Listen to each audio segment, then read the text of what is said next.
بسم الله الرحمن الرحيم. الحمد لله نحمده ونستعينه ونستغفره ونؤمن به ونتوكل عليه ونعوذ بالله من شرور أنفسنا ومن سيئات أعمالنا. من يهده الله فلا مضل له ومن يضلل فلا هادي له. ونشهد أن لا إله إلا الله وحده لا شريك له. ونشهد أن سيدنا ومولانا محمدا عبده ورسوله صلى الله تعالى عليه وعلى آله وأصحابه وأزواجه وبارك وسلم تسليما كثيرا.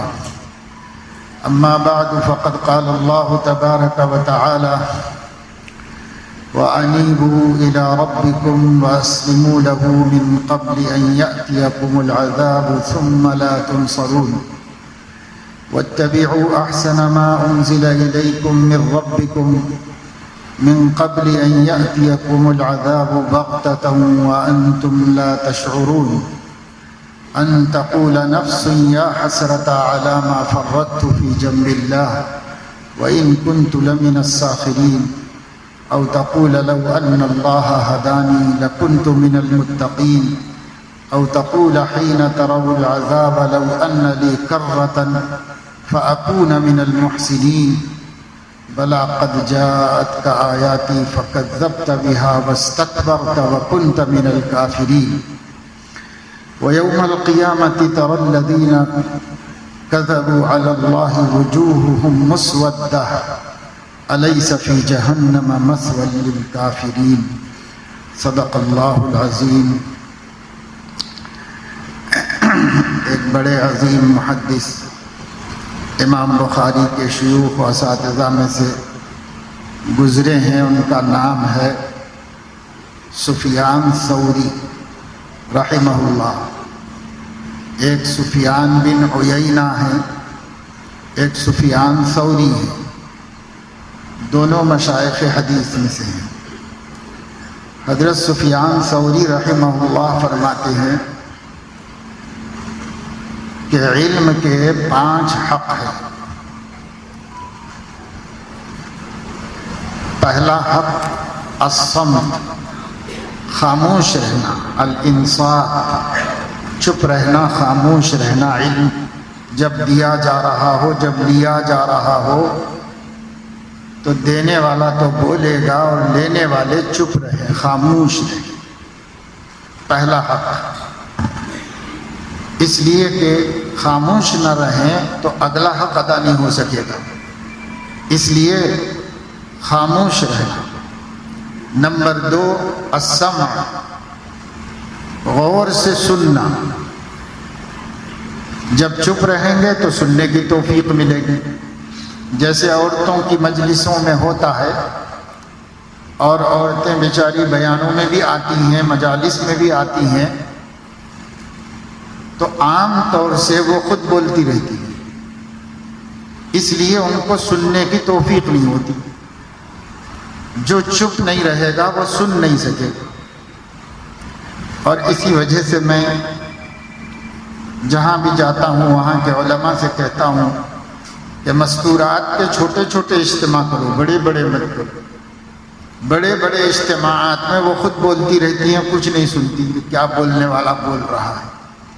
اس لیے چھوٹی مجلس میں خاموش رہیں گی، غور سے سنیں گی، توجہ سے، دھیان سے. یہاں پر بھی جو مستورات آ جاتی ہیں موقع سے فائدہ اٹھانے کے لیے، آج پہلا دن ہے، ان سے بھی نہایت ادب کے ساتھ گزارش ہے خاموش رہنا سیکھ لیں. جو عورت مجالس میں خاموش رہنا سیکھ لے گی انشاءاللہ اس کا تعلق مع اللہ اسی دن سے شروع ہو جائے گا. اور جب تک بولتی رہے گی کبھی اللہ سے تعلق نہیں قائم ہوگا. اس لیے خاموش رہنے مجلسوں میں طے کر لو. اگر آ رہے ہیں یہاں پر یا آن لائن سن رہے ہیں، دونوں جگہوں پر مستورات بالکل چپ رہ کر غور سے سننے کی کوشش کریں. اور آپ لوگ یہاں پر بیٹھے ہیں، آپ بھی اس حق کو ادا کریں. نمبر 1 الانصات، خاموش رہنا. نمبر 2 السمع، غور سے سننا. نمبر 3 الحفظ، کہی گئی بات کو ذہن میں محفوظ رکھنا۔ نمبر 4 العمل بہ، اس کے اوپر عمل شروع کر دینا۔ یاد رکھو کہ ہمارے ہاں یعنی اسلام میں اور دین میں یہ معمول ہے اور یہ مزاج ہے کہ سنا جاتا ہے عمل کرنے کے واسطے۔ معلومات بڑھانے کے لیے سننا اسلامی مزاج نہیں ہے، صحابہ والا مزاج نہیں ہے۔ صحابہ والا مزاج یہ ہے کہ سنا ہی اس لیے جاتا ہے کہ عمل کریں۔ اس لیے چوتھا نمبر ہے العمل بہ، جو کچھ سنا ہے اس پہ عمل بھی شروع کر دے۔ اگر وہ کرنے کی کوئی بات معلوم ہوئی ہے تو کرنا شروع کر دو، اور اگر نہ کرنے کی کوئی بات معلوم ہوئی، اگر کرتے ہیں تو چھوڑ دو، نہیں کرتے ہیں اللہ کا شکر ادا کرو کہ ہم پہلے سے ہی نہیں کرتے یہ برا کام، اللہ کا کرم ہے، شکر ادا کرو، شکر سے نعمت میں اضافہ ہوتا ہے۔ اور اگر خدا نہ خواستہ سمجھ میں آیا کہ ارے بھائی یہ تو میں اس میں مبتلا ہوں، تو وہ فوراً چھوڑ دے، بس آسان کام ہے، فوراً چھوڑ دے۔ ایک بزرگ کا قول امام بخاری نے نقل فرمایا ہے اپنے اساتذہ میں سے کہ وہ یہ فرماتے تھے کہ میں نے متقی بننے سے آسان کام کوئی نہیں دیکھا، سب سے آسان کام متقی بننا ہے۔ لوگ سمجھتے ہیں سب سے مشکل کام متقی بننا ہے، لیکن وہ فرماتے تھے سب سے آسان کام متقی بننا ہے۔ کیسے آسان ہو گیا؟ آسان ایسے ہو گیا کہ بھئی یہ کام نہیں کرنا ہے، چھوڑ دو، یہ گناہ ہے، چھوڑ دو۔ تو چھوڑنا کون سا مشکل کام ہے؟ چھوڑنا سب سے آسان کام، اس لیے چھوڑ دو، چھوڑتے چھوڑتے متقی بن جائے گا، تو بہت آسان ہے۔ تو چوتھا حق ہو گیا، اب پانچواں حق ہے ثم البلاغ، پھر یہ بات دوسرے کو بھی پہنچا دینا، یہ علم کا حق ہے۔ علم چھپا چھپا کے رکھنا، اٹھا اٹھا کے رکھنا، علم کی حق تلفی۔ علم آپ کو صحیح سورس سے ملا ہے، صحیح ذریعے سے آپ کو علم ملا ہے، معتبر عالم سے آپ نے سنا یا کتاب میں پڑھا، تو اس علم کو اب چھپا کے نہیں رکھنا ہے، اس علم کو دوسرے تک پہنچا دینا۔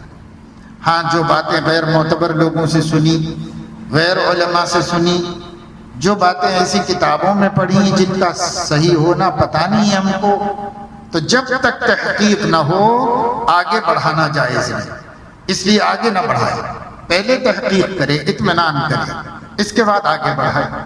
لیکن جو باتیں اپنے معتبر علماء سے سنی ہوں اور جو باتیں معتبر کتاب میں پڑھی ہیں، تو اس کو تو آگے بڑھانا، اس کو چھپانے کی اجازت نہیں، آگے بڑھانا چاہیے اور دوسروں تک پہنچا دینا چاہیے۔ بلکہ یہ بلاغ اتنا بڑا حق ہے کہ آپ نے عمل نہیں کیا تو بھی دوسرے کو پہنچا دینا چاہیے، کیونکہ بھی ٹھیک ہے ہم نہیں قدر کرے ہیں، کوئی اور قدر کر لے گا، اگر ہم آگے دے دیں گے کوئی اور قدر کرے گا، اللہ کے نبی کا دین زندہ رہے گا، لوگ اس کے اوپر عمل کریں گے، تو اس وجہ سے آگے بڑھا دینا چاہیے۔ تو دیکھو 5 باتیں ہو گئی جو بڑے محدث نے علم کے حق کے طور پر بتایا۔ پہلی بات محفل علم میں خاموش بیٹھنا، اشارے بھی نہیں کرنا، کیونکہ اشارے بھی ایک طرح کی گفتگو ہے، اس لیے کوئی کسی کو اشارہ بھی نہ کرے، کچھ نہیں، خاموش رہے۔ آپ نے سنا ہوگا نبی پاک صلی اللہ علیہ وسلم نے فرمایا جمعے کا جو خطبہ ہے، اس خطبے میں خطبے کو غور سے سننا واجب ہے، اور لغو کام کرنے سے خطبہ فاسد ہو جاتا ہے، اس کی برکت ختم ہو جاتی ہے۔ اور پھر حضور علیہ السلام نے فرمایا اگر کسی نے کسی شخص کو کوئی حرکت کرتے دیکھا اور اس سے کہا اس خود فقط لغا، اس نے بھی لغو کیا ہے اور یہ بھی محروم ہو جائے گا۔ تو خطبے کے آداب کیوں بتائے گئے؟ ایک تو وہ نماز کی خاص شان سے تعلق رکھنے والا ہے، لیکن خطبے کا جو ادب ہے، خطاب کا وہی ادب۔ جتنے ہم دینی محفلوں میں بیٹھے ہیں اور سے سنیں، اپنے کو بازو والے سے کوئی مطلب نہیں، کوئی کھیل رہا ہے کھیلنے دو، کوئی سو رہا ہے سونے دو، کیا کریں، بہت سے بہت جگہ سکتے ہو تو جگہ دو بس، اور دوسرے کیا کر رہے ہیں اس سے مطلب نہیں۔ لوگ محفلوں میں کیا کرتے کہ اگر کوئی کھٹا بند کرنے کے لیے اٹھا تو سب ادھر دیکھتے ہیں، اگر کوئی نکل کے جا رہا تو سب پلٹ کے اس کو دیکھتے ہیں، بات آپ کے سامنے ہو رہی ہے آپ ادھر ادھر ہو جاتے ہیں۔ تو اس کو دھیان میں رکھو۔ پہلا حق آج میں نے بتایا، پہلی مجلس ہے اور پہلی تاکرات بھی ہے، یعنی مبارک رات ہے۔ پہلا حق انصات، خاموشی، دوسرا حق سمع، سننا دھیان سے، توجہ سے، تیسرا حق محفوظ کرنا، بات کو بھلانا نہیں، فراموش نہیں کر دینا، چوتھا حق اس پر عمل کرنا، پانچواں حق بھائی مسلمان تک اس کو پہنچا دینا، کسی اور مسلمان کو پہنچا دو، کسی اور تک وہ بات پہنچا دو، اس کو آگے بڑھانا اور پہنچا دینا۔ یہ 5 حق ہیں علم کے، مجالس علم کے، اس کو دھیان میں رکھیے۔ اور مجلس شروع ہونے سے پہلے مولانا معید الدین صاحب روزانہ مذاکرہ بھی اس کا کریں، کیونکہ مذاکرے کی ہم بہت محتاج ہیں، مذاکرے کی ہر بات بھولتے ہیں ہم، اس لیے مذاکرہ بہت ضروری ہے۔ یہ تو ہوئے ایک عظیم محدث کے بتائے ہوئے 5 حقوق 5 علم کے ہم نے آپ کو بتائے۔ دوسرے اس سے ہٹ کر احادیث شریفہ کی روشنی میں 1-2 ادب اور ہیں، وہ یہ ہیں کہ مجلس علم میں علم کا احترام جس حیت میں ہوتا ہے اس حیت میں بیٹھنا چاہیے، اور جو حیت استغنا اور استکبار کی ہے، یعنی جس کو کوئی ضرورت ہی نہیں ہوتی، اس کا جیسا رویہ ہوتا ہے اور جیسے متکبر کا رویہ ہوتا ہے، یہ دونوں چیزیں محفل علم میں نہیں ہونی چاہیے۔ سب سامعین حاضرین کو اپنے بیٹھنے کے انداز سے یہ بتانا چاہیے اللہ تعالیٰ کو کہ میں محتاج علم ہوں، میں مستغنی نہیں ہوں اور میں متکبر نہیں ہوں، یہ بتانا چاہیے۔ بخاری شریف میں حدیث ہے کتاب العلم ہی میں اور مجلس کے آداب میں کہ حضور علیہ السلام کی مجلس چل رہی تھی، اتنے میں 3 طالب علم آئے، سب طلبہ تھے، جتنے صحابہ تھے سب طالب علم ہی تھے، وہ علم کے طالب بن کر ہی حضور کے پاس آتے تھے، چاہے کسی عمر کے ہوں چاہے کسی پیشے کے ہوں۔ 3 طلبہ آئے، ایک نے آ کے دیکھا تو اسے حلقے میں اس طرح نہیں بیٹھتے تھے اس زمانے میں، ایسا حلقہ بنا کے بیٹھتے تھے، اطراف سے گول بیٹھتے تھے، جیسے انگوٹھی ہوتی ہے ایسے حلقہ بنا کے بیٹھتے تھے۔ تو اس کو حلقے میں جگہ ملی، ایک جگہ تھی ایک آدمی کی، تو وہ صاحب وہاں بیٹھ گئے حلقے میں۔ دوسرے صاحب نے دیکھا کہ بھئی اب حلقے میں جگہ ہی نہیں ہے، تو وہاں پیچھے جہاں جگہ تھی وہیں پر بیٹھ گئے، حلقے والوں کو ڈسٹرب نہیں کیا، پیچھے ہی بیٹھ گئے۔ تیسرے آدمی نے دیکھا کہ حلقے میں جگہ نہیں ہے اور یہاں بیٹھنا سمجھ میں نہیں آ رہا ہے مجھے، لہذا وہ پیچھے نہیں بیٹھے، واپس چلے گئے۔ تو حضرت علیہ السلام جب اپنی گفتگو ختم کر چکے، آپ کا سبق پورا ہو گیا، آپ جو سنا رہے تھے سنا چکے، تو سنانے کے بعد فرمایا 3 آدمیوں کا انجام بتا دیتا ہوں آپ لوگوں کو۔ جو آ کے حلقے میں بیٹھ گیا وہ تو بیٹھ گیا اور سب کے برابر اللہ تعالیٰ نے اس کو بھی علم دے دیا۔ جو پیچھے بیٹھ گیا تو اللہ نے اس کو بھی قبول کر لیا کہ بیٹھ تو گیا، طالب علم تھا۔ جس نے استغنا دکھایا تو اللہ نے بھی اس سے استغنا فرمایا، یعنی تو ایسا نہیں ہونا چاہیے۔ ہم لوگوں کو چاہیے کہ ہم اپنی حیت سے جو ہے یہ اللہ کو دکھائیں، سامنے والے سے تو خیر میں اتنے لوگوں کو دیکھ بھی نہیں سکتا، دور والوں کو دیکھ بھی نہیں سکتا، اللہ کو دکھائیں کہ میں طالب علم ہوں اور میں مستغنی اور مستکبر نہیں۔ چنانچہ بڑے بڑے علماء نے فرمایا ہے کہ جو شخص مستغنی ہے اور جو مستکبر ہے اور جو شرماتا ہے، مستحیی ہے، شرمانے والا ہے، اس کو کبھی علم حاصل نہیں ہو سکتا۔ لا ینال العلم مستحی ولا مستکبر، تکبر کرنے والے کو کبھی علم نہیں ملتا، شرمانے والے کو بھی نہیں ملتا۔ علم میں کیا شرمانا ہے بھائی؟ آپ کو رستہ نہیں معلوم ہے تو آٹو چلانے والے سے پوچھتے ہیں۔ آپ گریجویٹ ہیں، پڑھے لکھے ہیں، موٹر نشین ہیں، وہ بیچارہ غریب ان پڑھ گوار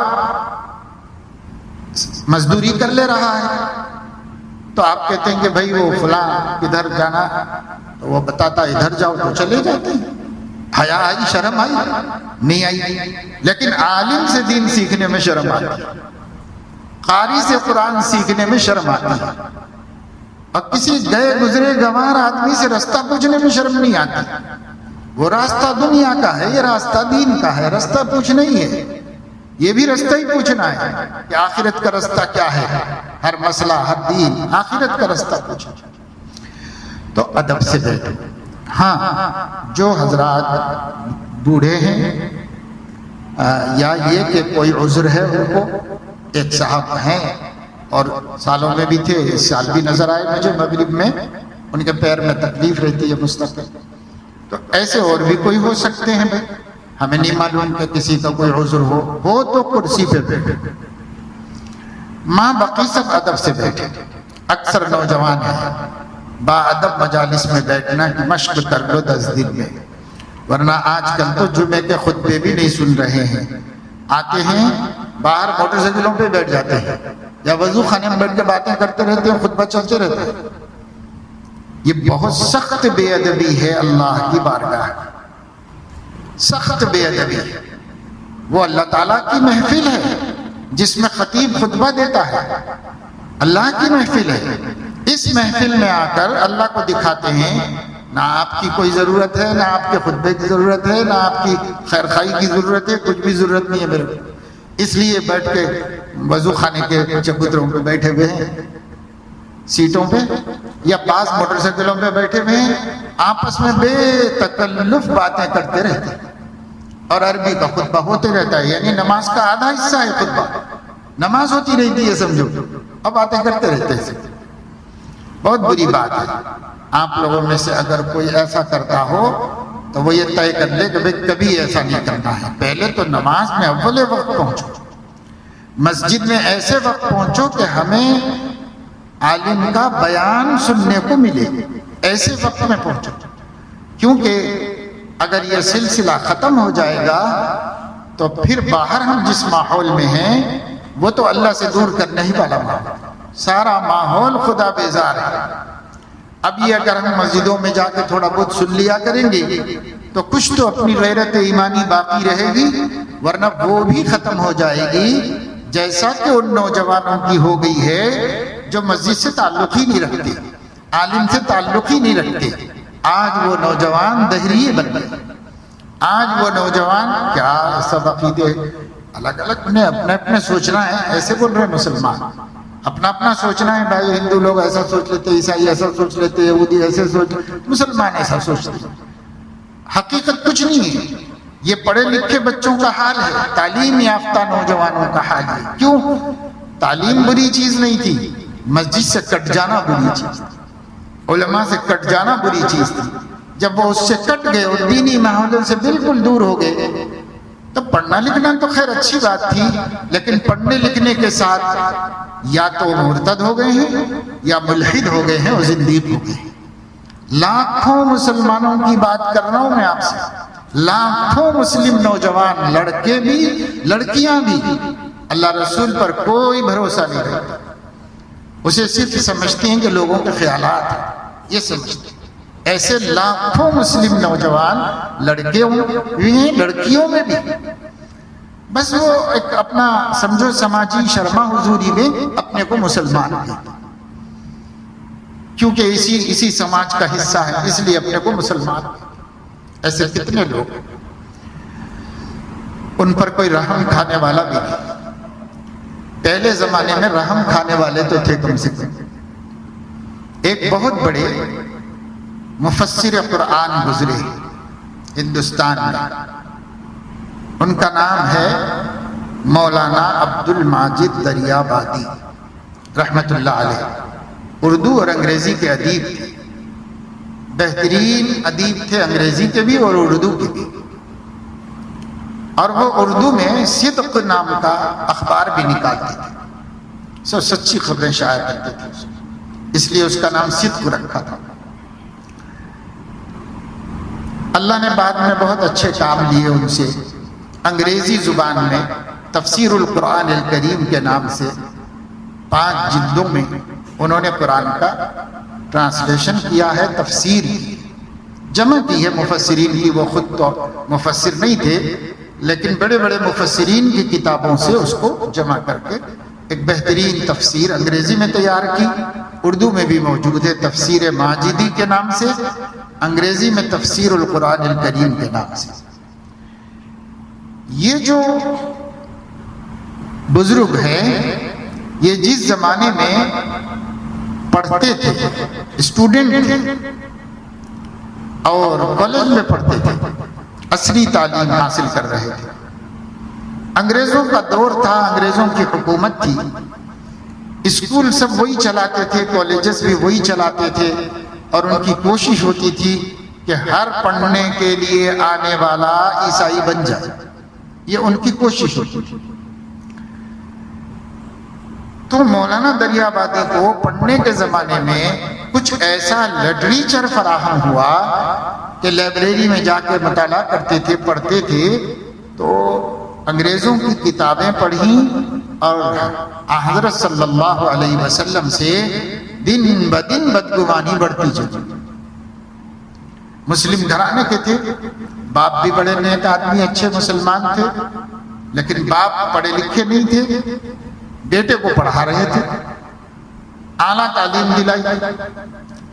کالج کے زمانے میں ایسی کتابیں پڑھ لی انگریزوں کی جنہوں نے حضور علیہ السلام پر بہت سے کیچڑ اچھالے تھے، اس سے ان کا دماغ متاثر ہو گیا اور اسلام کے خلاف ہو گئے، نبی کے خلاف ہو گئے، اللہ تعالیٰ کے بارے میں بدگمان ہو گئے، قرآن کی سچائی کے بارے میں بدگمان ہو گئے، ہر اعتبار سے دہریت کے شکار ہیں۔ اسی وجہ سے جب اعلیٰ تعلیم کے لیے مسلم یونیورسٹی علی گڑھ میں ایڈمیشن لیا تو مذہب کے خانے میں اپنے کو مسلمان نہیں لکھا، نیشنلسٹ لکھا، مسلمان نہیں لکھا، کیونکہ مسلمان کہلائے جانے پر ان کو شرمندگی تھی، مسلمان ہونا تو شرم کی بات ہے، ایسا دماغ بن گیا تھا۔ اسی حال میں وہ پڑھے، اسی حال میں فارغ ہوئے،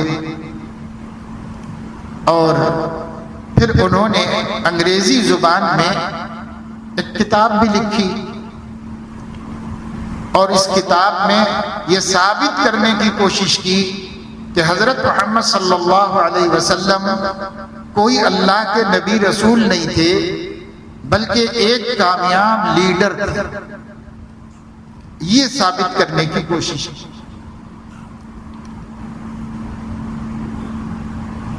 ایسی کتاب لکھی، یہ کتاب انگریزوں نے چھاپنے کے لیے لے بھی لی تھی ان کے پاس۔ ان کے والد صاحب حج کرنے کے لیے گئے تھے، تو حج کیا، کعبۃ اللہ شریف کا طواف کر رہے تھے۔ طواف کرتے کرتے اپنے بچے کا گمراہ ہونا ذہن میں آیا، بہت دکھی تھے، بہت متاثر تھے، کعبۃ اللہ کا غلاف پکڑ کر روتے رہے اور آنسو پوچھتے رہے، اتنا روئے اتنا روئے اتنا روئے کہ جان ہی دے دی۔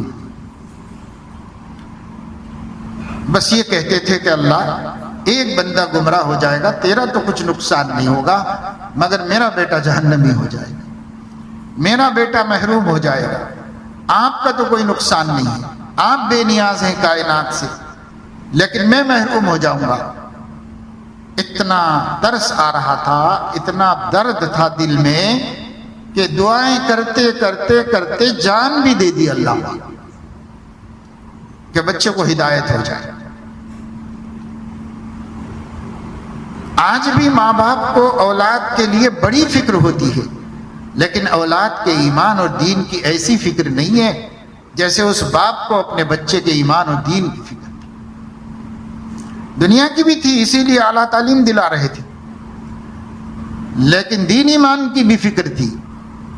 اس فکر کے نتیجے میں اللہ کے گھر میں جا کر اللہ کے گھر کا غلاف پکڑ کر اللہ کو جان بھی دے دی کہ اللہ پاک میری جان لے لے، میرے بچے کو ہدایت دے دے، میرے بیٹے کو سیدھا رستہ دکھا دے۔ اتنی بڑی قربانی دی۔ ان کو کتنے علماء نے سمجھایا، سمجھ میں نہیں آتا تھا، لیکن جب حج سے لوگ واپس آئے، اس زمانے میں آنے والوں سے ہی معلوم ہو سکتا تھا، رابطے نہیں تھے اس زمانے میں، انفارمیشن ٹیکنالوجی ایسی نہیں تھی جیسے اب ہے کہ لمحوں میں سب پتہ چل جائے، ایسی اس زمانے میں نہیں تھی۔ قافلے واپس آئے، لوگوں نے بتایا کہ آپ کے والد کا وہیں انتقال ہو گیا ہے، اور انتقال بھی آپ کی ہدایت کی دعا کرتے کرتے ہو گیا ہے۔ بس ایک تو باپ کے مرنے کی خبر تھی، دوسرے اپنی ہدایت کی دعا میں مرنے کی خبر تھی۔ بہت اثر ہوا دل پر۔ یہ پہلی چوٹ تھی جو ان کے دل پر لگی، اور انہوں نے یہاں سے اپنے دماغ کو دوسری طرف پلٹایا، اب پھر سے اسلام کے بارے میں سوچنا شروع، پھر سے اسلام پر غور کرنا شروع کیا۔ اور اس غور کرتے کرتے ایک دن ایسا بھی آیا کہ ہندوستان کے ایک بہت بڑے مشہور و معروف شاعر تھے اردو زبان کے، اکبر الہ آبادی، اور وہ صرف شاعر ہی نہیں تھے بلکہ الہ آباد ہائی کورٹ کے جسٹس بھی تھے، بہت قابل اور تعلیم یافتہ آدمی تھے۔ انہوں نے ملاقات کر کے اس نوجوان کو سمجھایا، ذہن سازی کی، ان کی غلط فہمیاں دور کی۔ اس زمانے میں ایک سیاسی لیڈر تھے مولانا محمد علی جوہر، اگرچہ کہ عالم حافظ نہیں تھے مگر مسلمانوں کے غمخوار تھے، مسلمانوں کے ہمدرد تھے، مسلمانوں کے لیے زندگی قربان کی۔ انہوں نے بھی ان کو سمجھایا، اور ایک چھوٹی مثال سے سمجھایا کہ میں کوئی عالم تو نہیں ہوں مگر عام مسلمان ہوں، آپ نے جو نبی کے بارے میں لکھا ہے یہ میں نہیں مان سکتا، اس واسطے کہ کتنا بڑا لیڈر ہو دنیا کا، اسے ساری دنیا مانے گی مگر بیوی نہیں مانتی، اور میں جس نبی پر ایمان لایا ہوں سب سے پہلے اس کی بیوی اس پر ایمان لائی، اس لیے یہ جھوٹے کردار کا آدمی نہیں ہو سکتا، آرٹیفیشل کیریکٹر نہیں رکھتا، یہ سچا آدمی ہے اور سچی بات کہنے والا ہے۔ اس کا بھی ان کے دل پہ اثر ہوا، اس مثال سے بھی ان کو سمجھ میں آیا۔ بہرحال باپ نے جان دی ہدایت کے واسطے، پھر اللہ نے رستے بنائے۔ ان دو تین بزرگوں کی باتوں سے دل پر اچھا اثر پڑا، پھر انہوں نے پھر سے عقیدت و احترام سے اللہ کے نبی کی سیرت کا مطالعہ کیا، تو جیسے جیسے آگے بڑھتے جاتے تھے ویسے ویسے ان کی محبت دل میں سرایت کرتی جاتی، اور سب بدگمانیاں ختم ہوتی چلی جاتی تھی۔ پہلے پڑھا تھا دشمنوں کی لکھی ہوئی کتاب، تو بدگمانیاں پیدا ہوتی چلی گئی۔ جب ایمان والوں کی لکھی ہوئی کتابیں پڑھی تب جا کر ان کے ایمان کا نور بھی، ہر رائٹر کا اپنا جو دماغ ہوتا ہے وہ اس کی کتاب میں پایا جاتا ہے، ہر رائٹر کا۔ وہ چشمے والا آگے بڑھ کے بیٹھو، ایک ایک کو بولنا نہ پڑے مجھے۔ شروع میں بتا دیا کہ استغنا اور تکبر کا راستہ مت اختیار کرو، پھر ایک ایک کو بولوں گا تو میرا سارا بیان ختم ہو جائے گا۔ اسی لیے یہ نہیں، آپ اگر تھکے ہوئے ہیں تو میں آپ سے زیادہ تھکا ہوا ہوں، آپ سے زیادہ عمر رکھتا ہوں، آپ سے زیادہ بوڑھا ہوں، میں بھی تو تھکا ہوا ہوں۔ کیا ہوئی بات؟ ہاں جی، جو شخص بھی کوئی تحریر لکھتا ہے یا زبان سے کوئی بات بولتا ہے اس کے الفاظ میں بھی اس کا عقیدہ ہوتا ہے اور اس کی تحریر میں بھی اس کا عقیدہ ہوتا ہے. اس لیے کبھی کسی کا لٹریچر ایسے آدمی کا جو حق پر نہ ہو اور جو اہل السنت والجماعت نہ ہو اور جو اسلام کے سلف صالحین سے عقیدت نہ رکھتا ہو، کتنا بڑا رائٹر ہو اور کتنا بڑا ریفارمر ہو، ایک سطر مت پڑھو اس کی، اور اس کا ایک بول مت سنو انٹرنیٹ سے ڈاؤن لوڈ کر کے. جو حق پر نہیں ہے اس کی بات سنو گے تو جو گمراہی اس کے دماغ میں ہے وہ آپ کے دماغ میں آئے گی اور یقیناً آئے گی، جس سے کوئی نہیں بچا سکتا. آج جتنے لوگ بھٹک رہے ہیں اسی طریقے سے بھٹک رہے ہیں. ان ھذا العلم دینکم فانظروا عمن تأخذون دینکم. شمائل ترمذی، امام ترمذی نے آخری روایت یہ نقل کی ہے کہ سیدنا عبدالرحمن ابن مبارک، عبداللہ ابن مبارک رحمہ اللہ، عظیم المرتبت محدث، جن کی 70,000 حدیثیں امام بخاری نے سب سے پہلے حفظ کی تھی، وہ فرماتے تھے، ان کا قول امام ترمذی نے اپنی کتاب سنن کے سب سے آخری روایت کے طور پر نقل کیا ہے. ان ھذا العلم دینکم فانظروا عمن تأخذون دینکم. مسلمانوں، یہ علم تمہارا دین بننے والا ہے، تمہارا عقیدہ بننے والا ہے. پہلے پرکھو کہ کس سے لے رہے ہو. اگر وہ حق پر ہے تو اس سے لو، اور اگر وہ حق پہ نہیں ہے تو اس کے قریب مت جاؤ، ورنہ جو معلومات ہوگی وہی تمہارا دین ہوگا. جو علم آئے گا وہی تمہارا دین بنے گا. غلط دین آئے گا، معلومات آئیں گی، غلط دین بنے گا. صحیح معلومات آئیں گی، صحیح دین بنے گا. فانظروا عمن تأخذون دینکم. اللہ محدثین کو جزائے خیر عطا فرمائے. انہوں نے ایسی بہترین رہنمائی کر دی ہے امت کی کہ امت کبھی نہ بھٹکے، اور نبی نے بھی یہی باتیں بتائی، اسی کی روشنی میں ان علماء نے بتائی. خیر، اب مولانا جو ہیں سمجھ گئے، غلط فہمیوں کا احساس ہوا، پھر انہوں نے توبہ کی اور اپنے آپ کو اسلام اور مسلمانوں سے جوڑ لیا. علماء اسلام کی کتابیں پڑھنا شروع کی.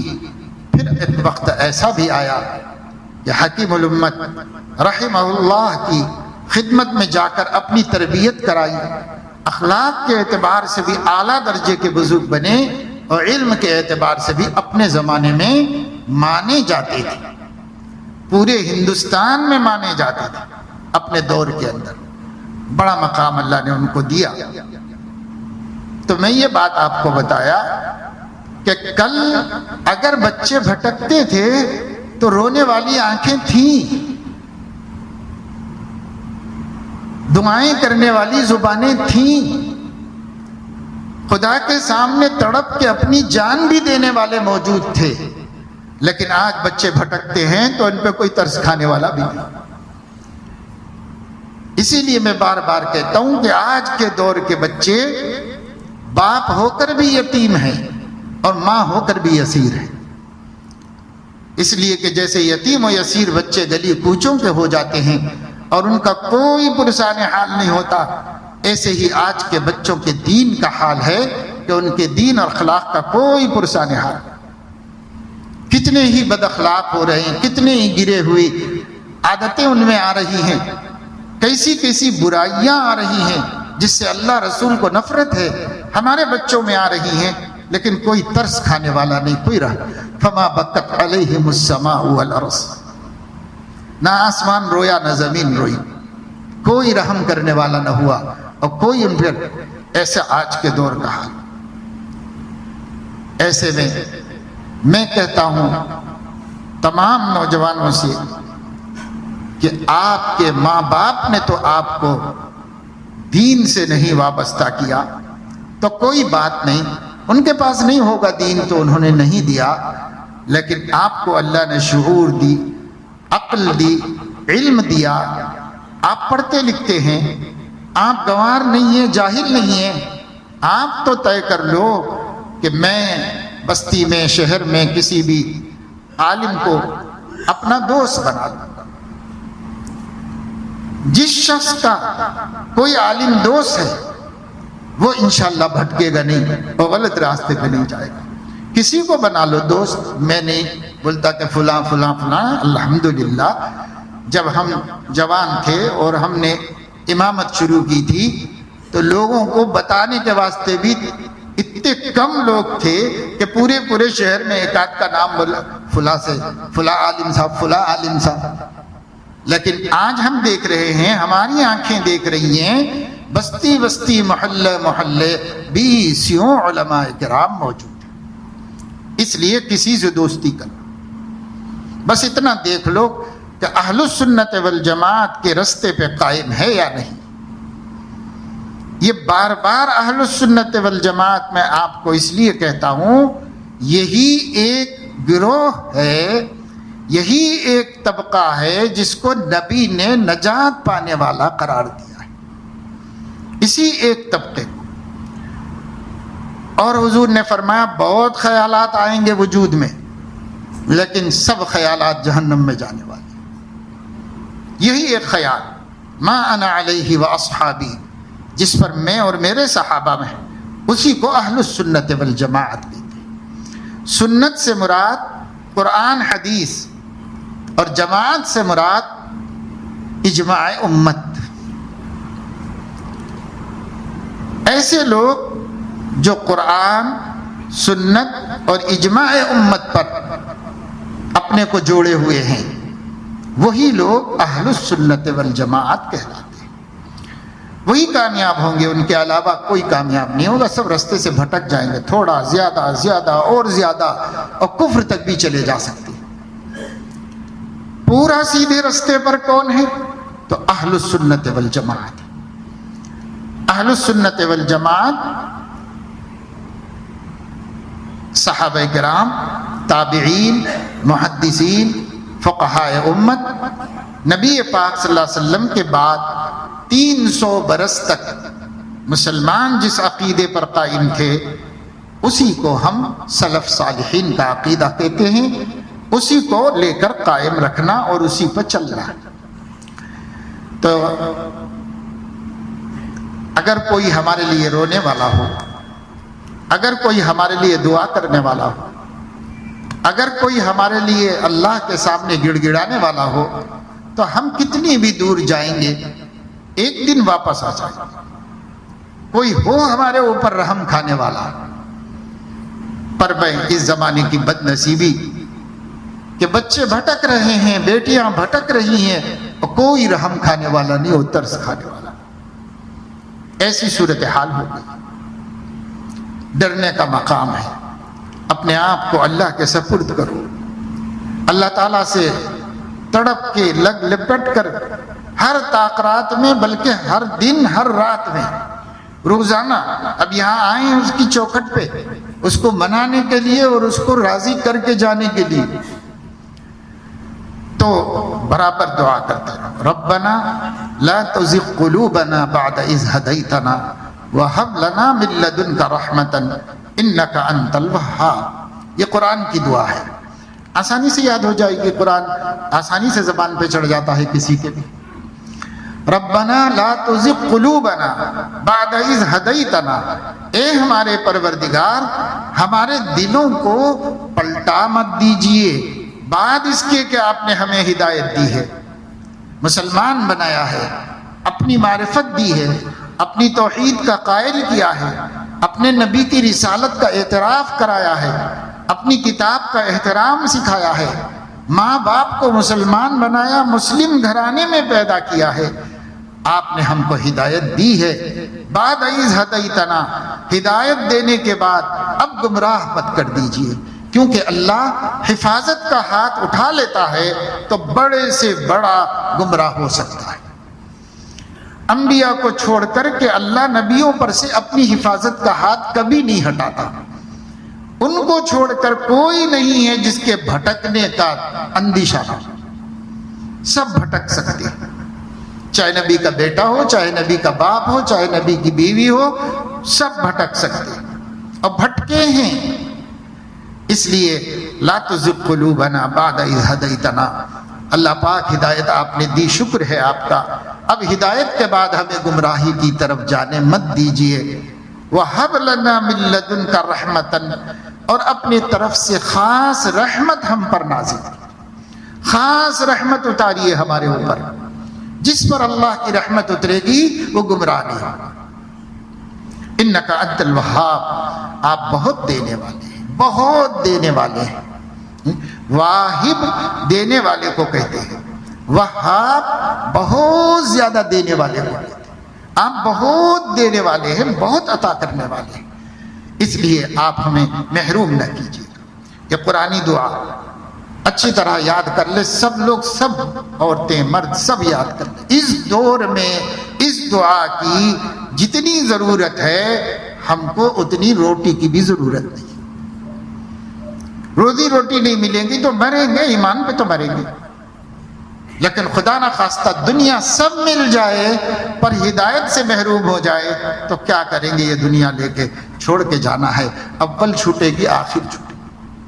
ہم تو تنہا تنہا 2 گز کپڑے میں لپیٹ کر دنیا سے رخصت کر دیے جائیں، نہ ہمارے ہاتھ پہ گھڑی رہے گی، نہ ہمارے آنکھ پہ چشمہ رہے گا، نہ ہمارے گلوں میں زیور رہے گا، نہ ہماری عورتوں کے زیب و زینت رہیں گے، کچھ نہیں۔ یار وہ کپڑے جو ہم پسند سے پہنتے تھے وہ کپڑے بھی اتار لیے جائیں گے، وہ یہ بھی نہیں پہن کے جا سکتے آپ دنیا سے، یہ بھی اتارو۔ قینچی سے کاٹ دینا پڑتا ہے، آستینیں پھاڑ دینے پڑتی ہیں، کسی کو بھی کام نہیں آتا، سی کے پہننا بھی مشکل ہے، تب بھی تم کو تو نہیں لے جانے دیں گے، تمہارا تو سب چھینیں گے، تمہارا تو سب اتاریں گے۔ تو پھر کہے کے لیے ہم اللہ کو، اپنی عاقبت کو، اپنی آخرت کو خراب کر رہے ہیں؟ یہاں سے تو کچھ بھی نہیں ملنے والا ہے، تو کیوں اللہ کو ناراض کریں، کیوں آخرت خراب کریں؟ تو ایک یہ قرآنی دعا، دوسرے حدیث والی دعا۔ حدیث میں جو دعا آئی ہے، اللہم ارنا الحق حقا وارزقنا اتباعہ وارنا الباطل باطلا وارزقنا اجتنابہ، اے اللہ حق کا حق ہونا مجھے سجھا دیجئے اور اختیار کرنے کی توفیق عطا فرمائیے، اور باطل کا باطل ہونا مجھے سمجھا دیجئے اور اس سے بچنے کی ہمت و توفیق عطا فرما دیجئے۔ یہ دعا سنت والی اور یہ دعا قرآن والی، دونوں دعائیں اپنی زندگی کا ایسا معمول بنا لو کہ کسی نماز کے بعد بھول نہ جائے، اور ایسے بھی جب جب دیکھیں کسی کو گمراہ ہوتا ہوا، کسی کو بھٹکتا ہوا، کسی کو کسی گناہ میں مبتلا، کسی کو کسی میں مبتلا، تو فوراً اللہ سے کہیں اللہ میرا کوئی کمال نہیں ہے کہ میں اس میں مبتلا نہیں ہوا، آئندہ بھی مجھے محفوظ رکھیے،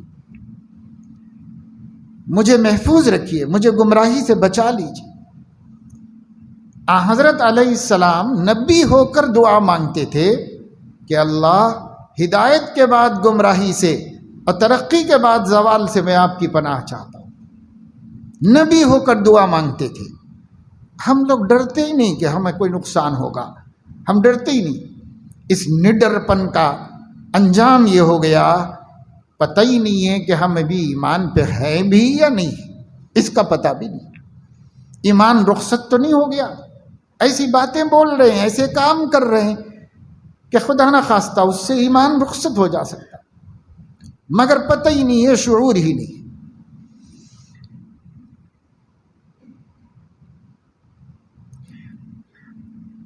اب میں آپ کے سامنے جو آیتیں پڑھا تھا اس کا ترجمہ کر دیتا ہوں۔ اللہ تبارک و تعالی شانہ فرما رہے ہیں، ابھی نماز میں تراویح میں سنی ہم نے یہ آیتیں، امام صاحب نے ماشاءاللہ عمدہ طریقے پر ہمیں یہ سنایا ہے، تب بھی میرے ذہن میں آیا کہ یہ ہمارے کام کا مضمون ہے، بہت عمدہ مضمون ہے۔ اللہ تعالیٰ اپنے بندوں سے فرما رہے ہیں انیبوا الی ربکم واسلموا لہ، اے میرے بندو اپنے پروردگار کی طرف پلٹ جاؤ۔ آج ہم پلٹے ہوئے ہیں، سب چھوڑ چھاڑ کے رب کے سامنے حاضر ہیں، پروردگار کی چوکھٹ پہ آ گئے ہیں، اس کے گھر میں موجود ہیں۔ یہ بھی اس کا کرم ہے کہ اس نے ہمیں اپنے حکم پہ عمل کی توفیق دی۔ انیبوا الی ربکم، اپنے پروردگار کی طرف جھک جاؤ، مائل ہو جاؤ، پلٹ جاؤ، پہنچ جاؤ۔ وَأَسْلِمُوا لَهُ، اور صرف پہنچو ہی نہیں، اپنے کو اس کے حوالے بھی کر دو کہ اللہ پاک میں نے اپنے کو آپ کا بندہ مان لیا ہے، میں آپ کا بندہ ہوں اور آپ میرے آقا ہیں، یہ میں نے مانا ہے، لہٰذا میں اپنے کو سرنڈر کرتا ہوں، آپ جو کہیں گے بس وہی، جو قرآن حدیث ہم کو رستہ دکھائے، کیونکہ اللہ کا کہنا وہی ہے، ہم وہی کریں گے، اس سے نہیں ہٹیں گے۔ اسلموا لہو کا یہ مطلب ہے اپنے کو حوالے کر دو، سپرد کر دو اللہ تعالیٰ کی۔ اب میرا کچھ بھی نہیں ہے، سب کچھ آپ کو میں نے قربان کر دیا، فدا ہو گیا ہوں آپ کے اوپر، اب میں کچھ نہیں ہوں، آپ ہیں، آپ آقا ہیں۔ آپ نے سنا ہوگا کہ ایک بہت بڑے اللہ کے نیک بندے تھے، ان کو ایک غلام کی ضرورت تھی گھر میں کام کاج کرنے کے واسطے۔ اس زمانے میں تو نہیں ہوتے، پہلے زمانے میں غلام بازاروں میں ملتے تھے، غلام باندیوں کا دور ختم ہو گیا،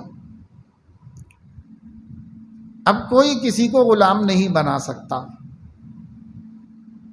انٹرنیشنل ایگریمنٹ کے تحت دنیا کی ساری حکومتوں نے اس کو ایکسیپٹ کر لیا ہے کہ اب جنگوں میں بھی جو پکڑے جائیں گے ان قیدیوں کو غلام نہیں بنایا جا سکتا، اس لیے پوری دنیا میں یہ سب کا مانا ہوا قانون ہے، اور یہ اسلام کے خلاف بھی نہیں، کیونکہ سب سے پہلے غلامی کی ہمت شکنی کرنے والا اسلام ہی ہے، سب سے پہلے اسلام ہی اس کو ختم کیا، اور جو اسلام میں غلام باندیاں تھیں تو وہ پہلے سے چلی آ رہی تھی، پہلے سے چلا آتا ایک قانون تھا جنگوں کا، جس کو اسلام نے یکلخت ختم نہیں کیا، دھیرے دھیرے دھیرے دھیرے اس کو ختم کرنے کا سامان کر دیا۔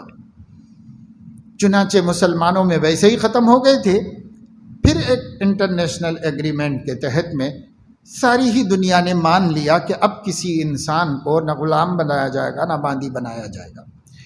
خیر پہلے ملتے تھے تو بازاروں میں بکتے تھے، جیسے گھوڑے بکتے بازاروں میں، ایسے ہی غلام باندیاں بکنے آتی تھی، مالک ہوتے تھے اس کے، جو مالک ہوتا اس کو پیسے کی ضرورت ہوتی تو بازار میں بیچ دیتا لا کے۔ ان کو ضرورت تھی ایک غلام کی گھر کے کاموں کے واسطے، یہ پیسہ لے کے بازار میں گئے تو وہاں جا کر ایک غلام بک رہا تھا، تو انہوں نے پوچھا کہ بھائی یہ بیچنا ہے؟ ہاں۔ کتنے میں بیچو گے؟ اتنے میں بیچیں گے، مگر اس میں ایک عیب ہے۔ کہا کیا عیب ہے اس کے اندر؟ اپنے مال کا عیب بتانا واجب ہے، نہیں تو آمدنی حرام ہو جاتی ہے۔ اس نے بتا دیا کہ اس میں عیب ہے۔ کہا کیا عیب ہے؟ عیب یہ ہے کہ رات تمام نہیں سوتا، یہ عیب ہے اس کے اندر۔ کہا مجھے کیا کرنا ہے، اگر دن تمام کام تو کرتا ہے تو کام بہت اچھا کرتا ہے، خدمت گزار ہے، لیکن رات میں نہیں سوتا یہ۔ تو انہوں نے کہا مجھے کیا کرنا ہے، نہ سو یہ کام کرے تو بس، اور نے پیسہ دیا، خرید لیا، لے آئے۔ آنے کے بعد کہا کہ کیا نام ہے تمہارا؟ تو کہنے لگا جو آپ رکھ دیں۔ پھر پوچھا کہ کیا کھاؤ گے، کیا کھاتے ہو؟ کیونکہ الگ الگ علاقے کے لوگ ہوتے ہیں، ان کے کھانے الگ ہوتے ہیں، تو کیا کھاؤ گے؟ کہا جو آقا کھلا دیں وہی کھا لیں گے۔ کیا پہنو گے؟ جو آقا پہنا دیں۔ کہاں رہو گے؟ جہاں آقا رکھ دیں۔ کب ہر بات کا ایک ہی جواب دیتا ہے کیا تو؟ تو کہنے لگا کہ صاحب میں غلام ہوں، آپ آقا ہیں، میری کیا رائے ہے، میری کیا خواہش ہے، میرا کیا نام ہے؟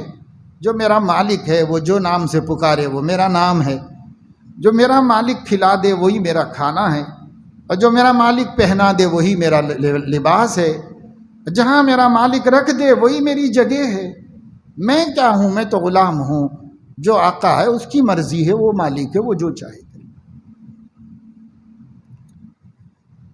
تب خرید کے لانے والے کے دل پر زبردست اثر ہوا، ایک چوٹ لگی۔ وہ سوچتے رہے کہ کیسا غلام ہے یہ، میرے جیسا ایک انسان ہے، اس کی بھی 2 آنکھیں ہیں، اس کے بھی 2 کان ہیں، اس کی بھی زبان ہے، اس کے بھی ہاتھ پیر ہیں، اس کے سینے میں بھی دل ہے، اس کو بھی آرزویں اور تمنائیں ہیں، مگر چونکہ غلام ہے اس لیے اپنا سب کچھ مٹا دیا آقا کے سامنے، اور میں کسی کا بندہ ہوں، جو میرا خالق ہے، جو میرا مالک ہے، یہ 2 آنکھیں میری نہیں ہیں، اس کی ہیں، یہ 2 کان میرے نہیں ہیں، اللہ کے ہیں، یہ زبان اللہ کی ہے، یہ دل اللہ کا ہے، سب کچھ اس کا ہے، میرا تو کچھ بھی نہیں۔ پھر بھی میں اپنے آقا کو ایسا سرنڈر نہیں ہو گیا جیسے یہ غلام میرے سامنے ہو گیا ہے۔ یہ عارضی غلام اگر اتنا آقا کا وفادار ہو سکتا ہے، میں حقیقی غلام اپنے آقا کا کیوں نہیں ہو سکتا؟ وہی رات تھی جس نے رات تمام خدا کے سامنے اس آقا کو رلایا، روتا رہا اور اللہ سے معافی مانگتا رہا۔ اللہ پاک آج میرے غلام نے مجھے سکھایا کہ غلامی کس کو کہتے ہیں، بندگی کسے کہتے ہیں، بندہ ہونے کا کیا مطلب ہوتا ہے۔ آج مجھے پتا چلا کہ بندہ ہونے کا کیا مطلب ہوتا ہے۔ وہ تو میرے برابر ہونے کے باوجود بندہ بن گیا، اور میں آپ کا ادنا بندہ ہونے کے باوجود اب تک آقا گیری کر رہا ہوں، غرور میں مبتلا ہوں، مال کا نشہ ہے، حسن کا نشہ ہے، کاروبار کا نشہ ہے، مکان کا نشہ ہے، جائیداد کا نشہ ہے، ہر غرور میں مبتلا ہوں، حالانکہ متکبر آپ ہیں اور میں عبد ہوں اور بندہ ہوں۔ توبہ کرتا ہوں، آپ کی طرف لوٹتا ہوں، اس نے تو میری زندگی بدل دی، غلام نے آقا کی زندگی بدل دی۔ دیکھا رات بھر وہ کیا کر رہا ہے، تو وہ دن بھر خدمت کرتا تھا اور رات کو مصلی بچھا کر اللہ کی بندگی کرتا تھا، اور پچھلے پہر میں دعا مانگتا تھا کہ اللہ پاک میری قسمت کہ میں غلام ہوں، اس لیے میں دن میں تو تیری کوئی خاص بندگی نہیں کر سکتا، فرض نماز سے زیادہ کچھ نہیں پڑھ سکتا، لیکن یہ رات میرے آرام کی ہے، میں اپنا آرام قربان کر کے تیری بندگی کرتا ہوں، تیری عبادت کرتا ہوں۔ تو رات بھر عبادت کرتا، دن بھر یہ آقا کو خوش کرتا، رات بھر وہ آقا کو خوش کرتا۔ جہنم حرام ہے اس غلام پر جو آقائے دنیا کو بھی خوش کر دے اور آقائے آخرت کو بھی خوش کر دے۔ انہوں نے اس غلام کو بلا کے آزاد کر دیا اور خود اللہ کے سچے پکے غلام بن گئے، فرما بردار بن گئے۔ دل اجلا ہوتا ہے تو جس سے ملتا ہے اس کے دل کو روشن کر دیتا ہے، اور دل اجڑا ہوتا ہے تو جس سے ملتا ہے اس کے دل کو اجاڑ دیتا ہے۔ اللہ کے نبی صلی اللہ علیہ وسلم نے فرمایا کہ دیکھو، برے صحبت سے بچو، اچھی صحبت اختیار کرو۔ صحبت صالح ترا صالح کند، صحبت طالح ترا طالح کند۔ اچھی صحبت تجھے اچھا بنا دے گی اور بری صحبت تجھے برا بنا دے گی، چاہے کتنا اچھا ہو پہلے سے برا ہو جائے گا۔ مثل الجلیس الصالح و جلیس السوء، نبی نے مثال دی۔ نیک صحبت کی مثال ایسی ہے جیسے تم عطر بیچنے والے کی دکان میں گئے، پرفیومر کے پاس گئے اور اس سے ملاقات کی، تمہارا دوست تھا، دوستی کی وجہ سے چلے گئے، نہ خریدا خوشبو، نہ اس نے آپ کو کچھ ہدیہ دیا، اس کے باوجود اپنے جسم کو، اپنے آپ کو خوشبو سے معطر بنا کر ہی لوٹو گے وہاں سے۔ نہ خریدا، نہ اس نے دیا، لگایا بھی نہیں۔ بھائی روز ہی آتا ہے دوست، آیا تھوڑی دیر بات کیا چلا گیا، لیکن جتنی دیر وہاں رہا خوشبو آئی کہ نہیں آئی؟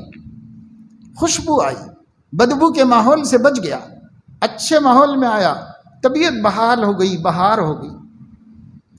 اور وہاں سے حضور نے فرمایا یہ اچھی صحبت کی مثال ہے۔ اور بری صحبت کی مثال یہ ہے کہ کسی کا دوست جو ہے نافخ الکیر، بھٹی دھونکنے والا۔ پہلے زمانے میں بھٹی میں کولے کو جلانے دہکانے کے واسطے باہر سے چمڑے کا ایک بہت بڑا بھپکا ہوتا تھا، اس کو ایسے چلاتے تو ہوا اندر جاتی اور ہوا سے وہ بھٹی دہکتی تھی۔ بعد میں دوسری چیزیں نکل گئیں ایسے اس کے واسطے، پرانا طریقہ ایسا تھا۔ اس کو نافخ الکیر کہتے ہیں، بھٹی دھونکنے والا، ہوا بھرنے والا، اس کے اندر ہوا بھرتا۔ تم وہاں چلے گئے اپنے دوست سے ملنے کے لیے، نہ اس نے تم سے کچھ کام لیا، نہ تم نے اپنی طرف سے ہاتھ بٹایا اس کا، کچھ نہیں کیا، تھوڑی دیر خیر خیریت پوچھ کے آگے، پر اتنی دیر میں بھی تمہیں بھٹی کا دھواں متاثر کرے گا، بھٹی کی کالک متاثر کرے گی، بھٹی کی گرمی متاثر کرے گی۔ یہ برے صحبت کی مثال ہے، اور وہ اچھی صحبت کی مثال ہے۔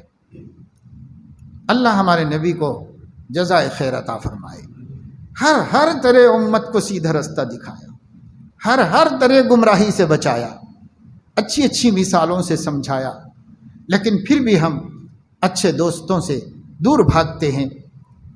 جو دوست نماز کو بلاتا ہے، جو دوست برے کاموں سے روکتا ہے، جو دوست اچھی بات کی دعوت دیتا ہے، وہ دوستوں کو آہستہ آہستہ چھوڑ دیتے ہیں۔ اور جو دوست ہمیں سگریٹ نوش بنا رہا ہے، حقہ پارلر میں لے جا رہا ہے، جو دوست ہمیں سنیما دکھا رہا ہے، جو دوست ہمیں لڑکیوں سے ملا رہا ہے، جو دوست ہمیں ڈرگس کا عادی بنا رہا ہے، ایسے دوستوں سے بڑا پیاری محبت اور بڑا جگری دوست اور بڑا پیارا دوست، اس سے دوستی کر۔ ہمارے نبی 1400 سال پہلے سے سمجھا رہے ہیں ادھر جاؤ، ادھر مت جاؤ، لیکن ہم ادھر نہیں جانا چاہتے، ادھر ہی جانا چاہتے ہیں۔ تو حضرت علیہ السلام نے فرمایا مثلی و مثلکم، میری مثال اور تمہاری مثال ایسی ہے جیسے کسی شخص نے آگ جلائی، جنگل میں آگ جلائی کسی شخص نے، جیسے آگ جلتی ہے، روشنی ہوتی ہے، تو پتنگے چاروں طرف سے آ کر کے اور روشنی پہ مر مٹنا چاہتے ہیں، آتے ہیں اور اس میں گرتے رہتے ہیں، جلتے رہتے ہیں، گرتے رہتے ہیں، جلتے رہتے ہیں۔ تو جو آدمی نے آگ جلائی اس نے سوچا بھائی میں تو سردی سے بچنے کے لیے آگ جلا لیا تھا، یہ پتنگے بیچارے ننھی منی جان خود آ کے گر گر کے مر رہے ہیں، جل رہے ہیں اس میں۔ تو وہ دو ہاتھوں سے ان کو ہٹا رہا ہے، کوشش کر رہا ہے کہ پتنگے اس میں گر کے نہ جلیں، اس کی پوری کوشش کر رہا ہے، مگر پتنگے ہیں کہ ادھر سے ہٹاؤ تو ادھر سے گرتے ہیں، ادھر سے ہٹاؤ تو ادھر سے گرتے ہیں، ادھر سے۔ فرمایا میری تمہاری مثال ایسی ہے، تم لوگ جہنم میں جانے کے لیے اپنی خوشی سے پتنگوں کی طرح نارے دوزخ میں گر رہے ہو، اور میں ہوں کہ تم لوگوں کی کمر پکڑ کے کھینچ رہا ہوں، کمر پکڑ کے کھینچ رہا ہوں، نہ جاؤ بھائی یہ جہنم ہے، نہ جاؤ ادھر یہ جہنم ہے۔ میں اکیلا کتنوں کو بچاؤں اور کیسے بچاؤں؟ کیسی دردناک اپنے اندر کی کیفیت کو حضور نے بیان فرمایا۔ غیرت مند امتی ہو تو یہ ایک آپ کی درد کی بات ہمارے سنبھلنے سدھرنے کے لیے کافی ہو جائے گی۔ کیوں اتنا نبی کو ستائیں بھائی، کیوں اتنا نبی کو ہم پریشان کریں؟ ہم خود ہی بچ جائیں جہنم میں جانے سے، ہم خود ہی ان کے طریقے پر چل کے کامیاب ہو جائیں۔ انیبوا الی ربکم واسلموا لہ، لوگو اپنے پروردگار کی طرف مائل ہو جاؤ، لوٹ جاؤ، پلٹ جاؤ اور اس کے حوالے ہو جاؤ۔ من قبل ان یأتیکم العذاب ثم لا تنصرون، اس سے پہلے کہ اللہ کا کوئی عذاب گمراہی کا آ جائے، کہ تمہاری کوئی مدد نہ کی جائے، کیونکہ جب اللہ کسی کی پکڑ کرتا ہے تو نہ زمین میں کوئی مددگار ہوتا ہے نہ آسمان میں کوئی مدد۔ ثم لا تنصرون، پھر تمہاری کوئی مدد نہ کی جائے اور تم کو بس اب محروم ہونا ہی ہو، محروم ہی کر دیا جائے۔ اس سے پہلے اپنے رب کی طرف لوٹ جاؤ اور اس کے سپرد ہو جاؤ، اپنے کو حوالے کر دو۔ اللہ میں آپ کے حوالے ہوں، آپ اٹھو کہیں گے اٹھوں گا، آپ بیٹھنے کے لیے کہیں گے بیٹھ جاؤ، آپ اپنے نبی کے ذریعے جو کہلوائیں گے میں مان لوں گا بس۔ اس سے پہلے کہ میں کوئی فیصلہ بھیج دوں جس فیصلے کے بعد پھر تمہیں ہدایت کی طرف کوئی نہیں لا سکتا۔ وَاتَّبِعُوا أَحْسَنَ مَا أُنزِلَ إِلَيْكُم مِّن رَّبِّكُم، طریقہ کیا ہے اللہ کے سپرد ہو جانے کا؟ طریقہ یہ ہے اتباع کرو اس کلام کا جو سب سے اچھا کلام اللہ نے تمہارے لیے اتارا ہے۔ ما احسن الیکم من ربکم، سب سے بہترین کلام۔ تورات، انجیل، زبور اور صحیفے سب اچھے ہیں، سب حسن ہیں، لیکن قرآن احسن ہے۔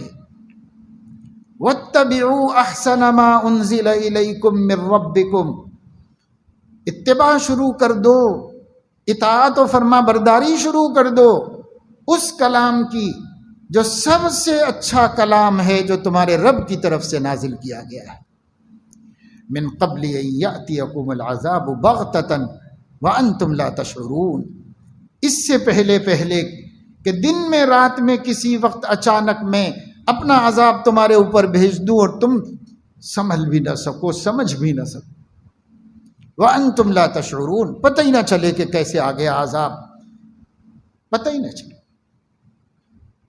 آج ہمارے والنٹرز اور خدام مجلس تحفظ ختم نبوت کے ماشاءاللہ جتنی کوششیں محنتیں کر رہے ہیں گستاخان رسول کے خلاف، اس میں کچھ تجربے بھی ہمارے سامنے آتے ہیں کہ جو لوگ گوہر شاہ کے حلقوں میں جا رہے ہیں، جو لوگ شکیل بن حنیف کی قوم کے لوگوں کی دعوت اور اس کی باتیں سن رہے ہیں، وہ اتنے بھٹک جا رہے ہیں کہ ایک شکیلی کو نوجوان غصے میں آ کر کے پکڑ کے پیٹنا شروع کر دی۔ اگرچہ کہ ہم کہتے ہیں کہ بھائی قانون اپنے ہاتھ میں مت لو، ہم تو بس تبلیغ ہی کر سکتے ہیں، لیکن کبھی نوجوان بے قابو ہو جاتے ہیں کہ صاحب اتنا بھٹکا رہا لوگوں کو، ایسے کر رہا ویسے کر رہا، مل گیا ایک تو اس کی خوب دھلائی پٹائی کر دی۔ تو بچے بتا رہے تھے کہ جب اس کو ادھر سے 2 4 5 نوجوان سب مل کے مجمع اکٹھا ہو گیا تھا، خوب دھلائی ہو رہی تھی، تو وہ مار کھا کے احد احد کہتا تھا، جیسے حضرت بلال مار کھا کے مکے کے مشرکوں کے احد احد کہتے تھے حق پہ ہونے کی وجہ سے، اور یہ کفر پہ ہو کے بھی احد احد کہتا۔ یہ کیا چیز ہے؟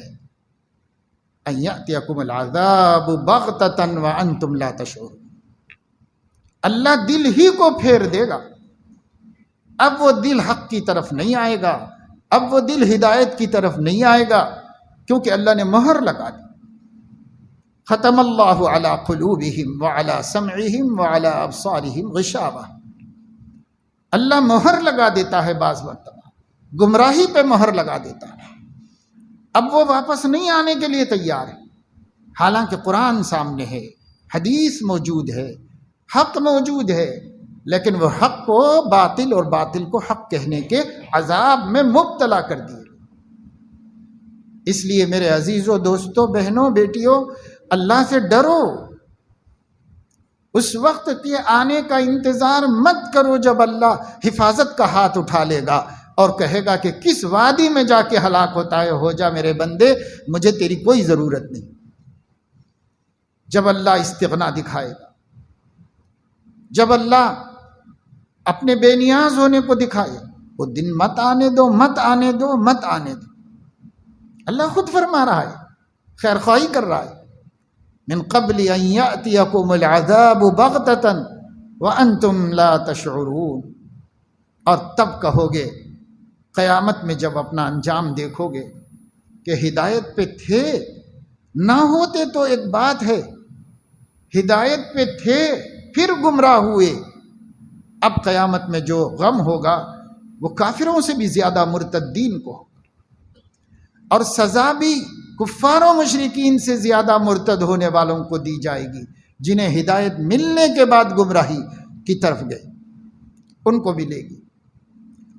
ان تقول نفس، کوئی آدمی کہے، نفس ایک شخص، ایک پرسن کو کہتے نفس، ان تقول نفس، کوئی کہے گا یا حسرتا علی ما فرطت فی جنب اللہ وان کنت لمن الساخرین، ہائے افسوس، ہائے افسوس اس زیادتی پر جو میں نے اللہ کے حق کے سلسلے میں کی تھی، اور میں دین و دین بتانے والوں کا مذاق اڑایا کرتا تھا۔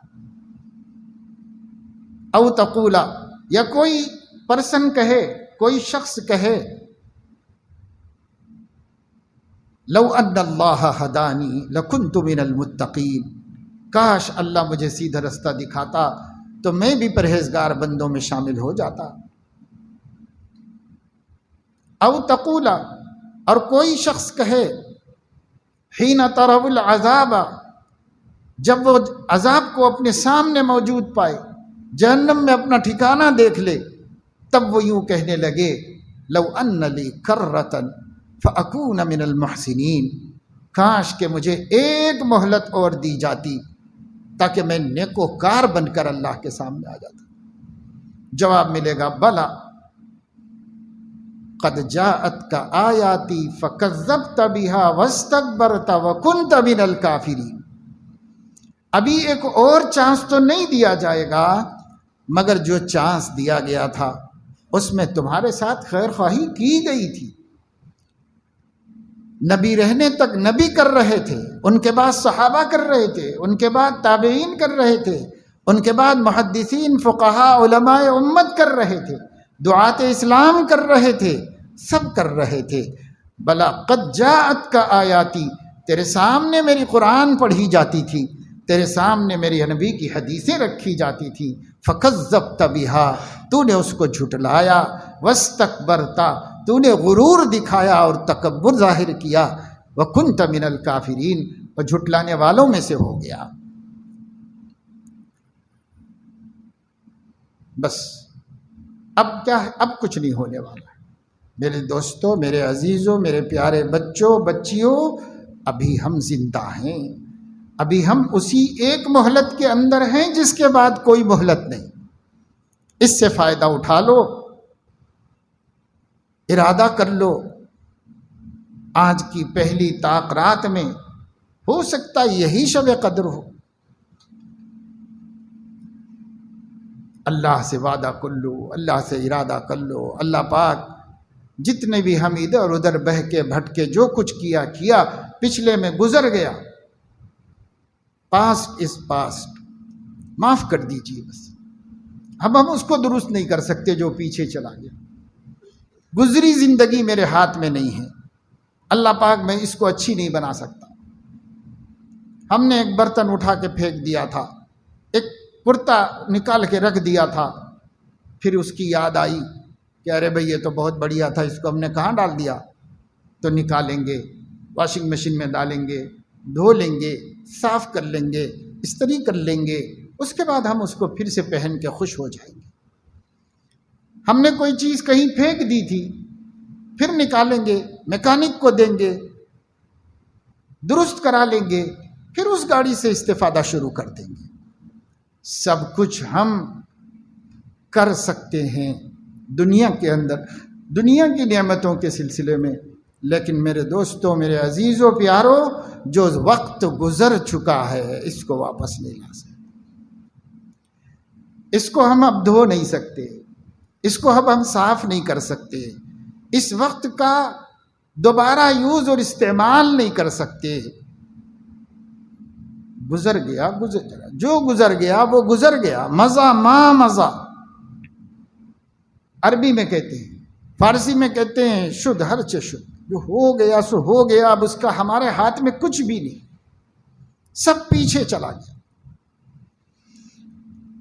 ایک رستہ ہے اس کے ضرر سے بچنے کا، وہ یہ ہے کہ ہم خدا کی بارگاہ میں ہاتھ اٹھائیں، بار الہا اپنی نادانی سے، اپنی حماقت سے، اپنی جہالت سے، اپنی غلاظت سے، اپنی شرارت سے، کسی بھی وجہ سے میں نے ہی اپنی زندگی برباد کی ہے، میں نے ہی اپنا ماضی خراب کر دیا، سیاہ کر دیا ہے، لیکن میں اس کو واپس لانے پہ قادر نہیں ہوں، اور میں اس کو درست کر کے اب اس سے فائدہ اٹھانے کے لائق نہیں ہوں، تو قادر مطلق ہے، ایک دفعہ کہہ دے گا بندہ میں نے تجھے معاف کر دیا، تو میرا ماضی بھی حسین و خوبصورت ہو جائے، چاہے کتنا گندا غلیظ کیوں نہ رہا ہو، چاہے اس میں شراب اور زنا اور بدکاری بھی کیوں نہ رہی ہو، کفر بھی کیوں نہ رہا ہو، کہہ دے اللہ معاف کر دے،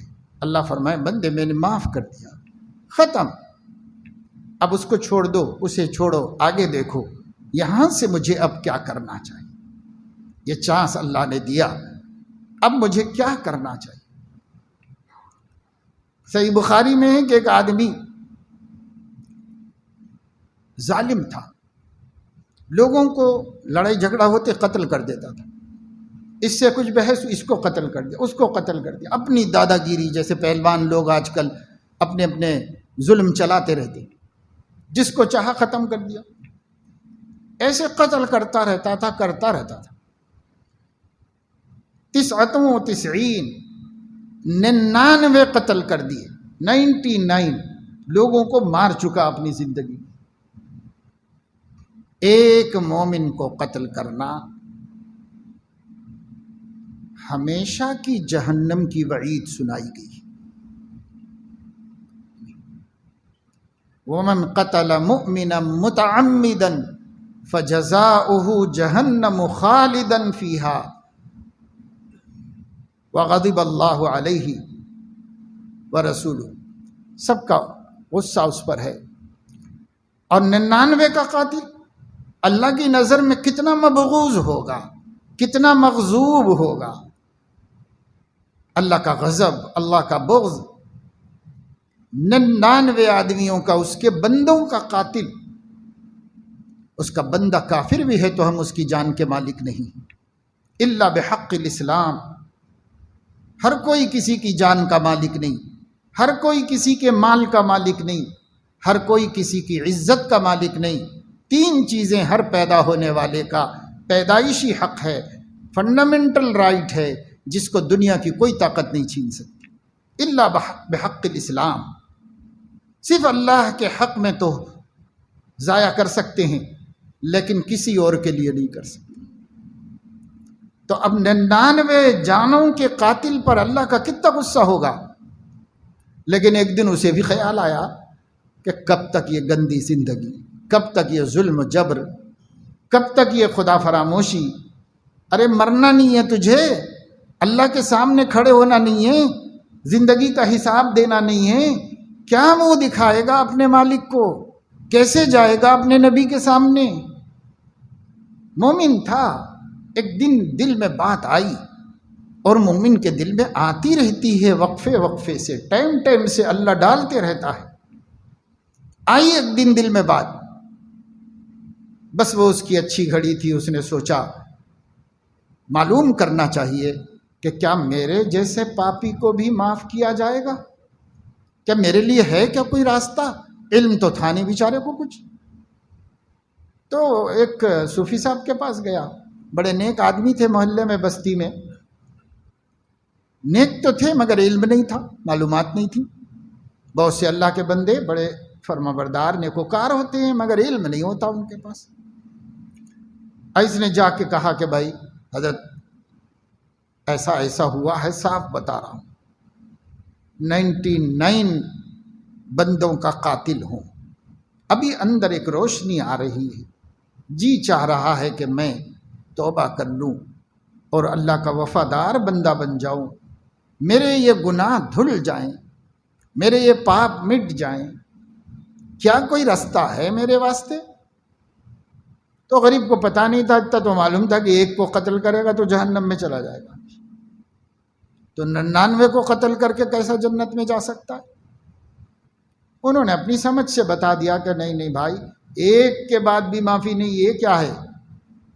اتنا بڑا تیرے اوپر، سر کے اوپر انبار رکھا ہوا ہے قتل کا، بہت مشکل ہے، تیری معافی تو مشکل۔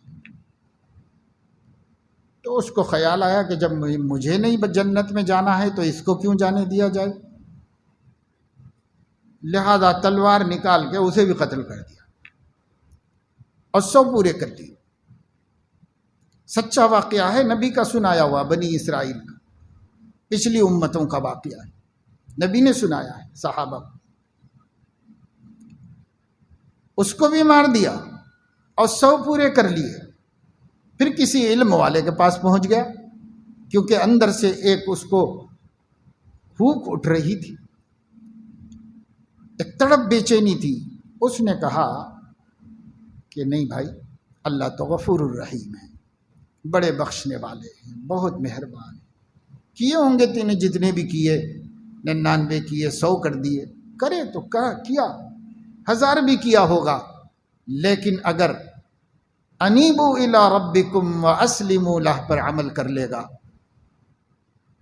اس وقت تو قرآن نہیں تھا، قرآن میں جو بات اللہ فرما رہے وہی بات، اللہ کی طرف سچی توبہ کے ساتھ لوٹ کر اب سے اپنی زندگی اللہ کو دے دینا۔ اگر تم ایسا کر لو گے نا تو اللہ 100 بھی معاف کر سکتا ہے، 1000 بھی معاف کر سکتا ہے، کیونکہ بڑی وسعت والا ہے، بڑی مغفرت والا ہے۔ شب قدر کی دعا میں یہی سکھایا نا، اللہم انک عفو، اے اللہ آپ عفو ہیں۔ اور عفو کا ترجمہ علامہ آلوسی رحمۃ اللہ علیہ نے، ملا علی قاری رحمۃ اللہ علیہ نے عفو کا ترجمہ کیا ہے کثیر العفو، کثیر العفو، بہت معاف کرنے والے ہیں آپ، صرف معاف کرنے والے نہیں، بہت معاف کرنے والے ہیں۔ تحب العفو، معاف کرنا آپ کو اچھا بھی لگتا ہے، خوش ہوتے ہیں آپ معاف کر کے۔ فاعف عنی، تو مجھے بھی معاف کر دیجئے، میں بھی ایک بندہ ہوں آپ کا، مجھے بھی معاف کر دیجئے۔ یہ حضرت عائشہ کو حضور نے شب قدر مل جائے تو مانگنے کی دعا سکھائی تھی، سب یاد ہوگی سب کو، جس کو نہیں ہے وہ بھی یاد کر لو۔ اللہم انک عفو تحب العفو فاعف عنی، بخاری میں اتنی ہے، اور ترمذی والی روایت میں ہے اللہم انک عفو کریم تحب العفو فاعف عنی، اس میں کریم زیادہ ہے، بس دونوں طرح پڑھیں۔ حضرت عائشہ نے پوچھا تھا کہ یا رسول اللہ، اگر مجھے شب قدر مل جائے تو میں اللہ سے کیا مانگوں؟ تو حضور نے اپنی نہایت پیاری، چہیتی اور محبوب زوجہ کو شب قدر مل جائے تو مانگنے کو جو سکھایا ہوگا اس سے بڑھیا اور اعلیٰ کیا چیز ہو سکتی ہے؟ سب سے بڑھیا چیز سکھائی کہ بس مغفرت مانگ لو، اللہ سے معافی مانگ لو، شب قدر مل جائے۔ ہم بھی اللہ سے معافی مانگیں، اور یہ مسنون الفاظ بھی استعمال کرنے کی عادت ڈالیں، کیونکہ اگر ہم اب کہیں گے اے اللہ آپ بہت معاف کرنے والے ہیں اور معافی کو پسند کرتے ہیں، مجھے معاف کر دیجئے، تو اللہ معاف کرے گا۔ اردو جانتا اللہ تعالیٰ، انگلش میں بول دو، مجھے تو بولنا نہیں آتا، جو انگلش جانتے ہیں وہی بول کے دیکھ لیں کیا ہے اس کا ترجمہ، تو اللہ کو انگلش بھی آتی ہے۔ تیلگو میں بولے تو اللہ کو تیلگو بھی آتی ہے۔ ہر زبان کا خالق وہ ہے، تو وہ کیوں نہیں جانتا؟ سب جانتا ہے زبانیں، آل لینگویجز، جتنی زبانیں کسی زبان میں کہو قبول ہوگی، لیکن نبی کے زبان مبارک سے نکلے ہوئے الفاظ کی بات ہی کچھ اور ہوتی ہے۔ اس لیے مسنون دعاؤں کو بھی یاد کرنا چاہیے، انہی کے الفاظ میں۔ جب محبوب کے الفاظ کو لے کر کوئی آئے گا تو محب اپنے محبوب کی آواز سن کے بھی محبت پہ آ جاتا ہے۔ تو اس نے بتایا کہ بھائی توبہ سچی کرو تو اللہ سے امید ہے کہ تمہاری معافی ہو جائے گی، تو کیا کروں میں؟ تو انہوں نے کہا کہ ایسا کرو، قریب میں ایک بستی ہے، وہاں اللہ کے بہت نیک بندے ہیں، ان کے پاس چلے جاؤ، ان کے ہاتھ پہ توبہ کر لو، ان کی صحبت میں رہ جاؤ، ماحول اپنا نیک ماحول میں رہ جاؤ، اور اللہ تم سے ضرور راضی ہو جائے گا، ضرور خوش ہو جائے گا اللہ۔ تو یہ فوراً تیاری کر کے نکلا، عطا پتہ پوچھ لیا تھا، یہ گاؤں سے وہ گاؤں جانا تھا، دوسرے گاؤں میں دوسری بستی میں چلنا شروع کیا۔ تھوڑا سا نکلا تھا بستی کے باہر، ایک 10% جو مسافت تھی اس میں سے 10% اس نے وہ ڈسٹنس وہ طے کی۔ ابھی 90% ادھر گاؤں دور ہے، ادھر سے 10% آگے گیا مثلا، تو موت کا وقت آ گیا، اس کی آخری گھڑی آ گئی۔ اللہ تعالیٰ کے بھی تماشے اس کی قدرت کے عجیب و غریب ہیں، ایمان افروز ہیں۔ فرشتے جو اللہ کے منشا کو بغیر اللہ بتائے نہیں جان سکتے، کوئی بھی نہیں جان سکتا، اللہ کا علم اللہ ہی جانتا ہے، بتائے تو دوسرے کو معلوم ہوتا ہے، فرشتوں کو نہیں معلوم۔ ہاں فرشتے دیکھ رہے ہیں کہ یہ شخص 100 آدمیوں کا قاتل ہے، تو جو جہنمیوں کی روح لے جانے والے فرشتے تھے، وہ جہنم کا ٹاٹ لے کر، پرانا میلا گندا بدبودار کپڑا لے کر اس کی روح، گندی روح نکالنے کے لیے پہنچ گئے۔ ادھر سے جنتیوں کی روح نکالنے والا فرشتہ بھی حریرتم بیضاء، سفید ریشم لے کے جنت سے خوشبودار کپڑا، یہ بھی آ گیا پاکیزہ روح نکالنے کے واسطے۔ اب دونوں کے درمیان میں اختلاف ہے، وہ کہتا کہ 100 کا قاتل ہے، میں لے جاؤں گا جہنم میں اللہ، وہ کہتا کہ نہیں تھا ہوگا لیکن توبہ کرنے جا رہا تھا، میں لے کے جاؤں گا اس کو جنت۔ اب ان دونوں میں مخاصمہ ہوا، حدیث کے الفاظ ہیں، مخاصمہ ہوا دونوں کے درمیان۔ اس مخاصمے کا کوئی تیسرا فیصلہ کرے گا نا، تو تیسرا کون تھا؟ وہاں تیسرا کوئی فرشتہ نہیں تھا، اللہ پاک نے خود ہی فیصلہ کر دیا۔ اللہ نے فرمایا قیسو ارضہا، زمین کو ناپو، اگر معصیت کی زمین سے قریب ہے تو جہنم کے فرشتے لے جاؤ، اور اگر توبہ کرنے جہاں جا رہا تھا اس زمین سے قریب ہے تو جنت کے فرشتے نکال دو اس کی۔ دیکھو زمین کدھر قریب ہے۔ کیا فرما رہے ہیں ہمارے آقا؟ ابھی تو 10% گیا تھا تو ادھر ہی سے ہی قریب تھا، لیکن جب فرشتوں نے ناپنا شروع کیا زمین کو، تو اللہ تعالی نے ادھر کی زمین کو حکم دیا کہ پھیل جا، اور ادھر کی زمین کو حکم دیا کہ سکڑ جا، تو وہ زمین سکڑ گئی اور یہ زمین پھیل گئی۔ آپ کہیں گے ایسے کیسے ہو سکتا ہے؟ تو ایسے تو ہو سکتا ہے، یولج اللیل فی النہار ویولج النہار فی اللیل، ایک موسم میں دن بڑا ہوتا ہے، دوسرے موسم میں دن چھوٹا ہوتا ہے، رات بڑی ہوتی ہے۔ اللہ فرماتا ہے میں رات کو دن میں کا کچھ حصہ دے دیتا ہوں، اور پھر کبھی دن کو رات کا کچھ حصہ دے دیتا ہوں، تو اس کو اس میں ملاتا ہوں تو دن بڑا ہو جاتا ہے، اس کو اس میں ملا دیتا ہوں تو رات بڑی ہو جاتی ہے۔ یہ کون کرتا ہے؟ میں کرتا ہوں۔ یولج اللیل فی النہار ویولج النہار فی اللیل، یہ تو اللہ کرتا ہی ہے، تداخل کرتا رہتا ہے، اس کی قدرت سے کوئی بات بعید نہیں۔ ایسی تو اللہ رب العزت نے کرامتیں اپنے اس امت کے اولیاء کو بھی عطا فرمائیں، اس امت کی اولیاء کو بھی عطا فرمائیں، اور اس کرامت کا نام ہے طی الارض، زمین کا لپٹ جانا۔ امام جلال الدین سیوطی رحمۃ اللہ علیہ نے 7 ذی الحج کو اپنے خدمت گزار خادم سے کہا کیا حج کرنے کا جی کر رہا ہے؟ تو انہوں نے کہا کہ حضرت ہم لوگ کہاں ہیں؟ رشیا میں ہیں۔ اور حرم شریف کہاں ہیں؟ جانے والے قافلے 3 مہینے 4 مہینے 5-6 مہینے پہلے جا چکے، اب پہنچے ہیں حرم شریف میں۔ ہم کیسے جا کے حج کریں گے؟ آج پوچھ رہے ہیں آپ کہ تم کو اس سے کیا مطلب؟ جی چرا کا جی کس کا نہیں چاہتا ہے، چلو اسی سال حج کریں، حج کریں گے۔ انہوں نے ان کا ہاتھ پکڑ لیا اور ان سے کہا آنکھیں بند کرو، تو آنکھ بند کر لی، دونوں مل کے آنکھ بند کر کے چلتے رہے، اور وہ ہوشیار خادم تھا، وہ قدم بھی گنتا رہا۔ تو کہتے ہیں کہ 27 قدم چلے تھے کہ آنکھ کھولنے کے لیے فرمایا تو ہم عرفات میں پہنچ چکے تھے۔ یہ کرامتیں ہیں، ناممکن نہیں ہیں۔ کرامات الاولیاء حق، اہل السنت والجماعت کا عقیدہ ہے۔ یہ ہو سکتا ہے اس امت کے افراد سے بھی، تو اللہ کی قدرت سے اللہ چاہے تو کیوں نہیں ہو سکتا؟ اللہ رب العزت نے زمین کو حکم دے دیا، یہ لمبی ہو گئی اور یہ مختصر ہو گئی، ناپنے والے نے ناپا تو یہ معصیت کی زمین سے قریب نہیں تھا، توبہ کی زمین سے قریب تھا۔ جنت والے نے اس کی روح نکالی اور جنت والا اس کو لے کے چلا گیا۔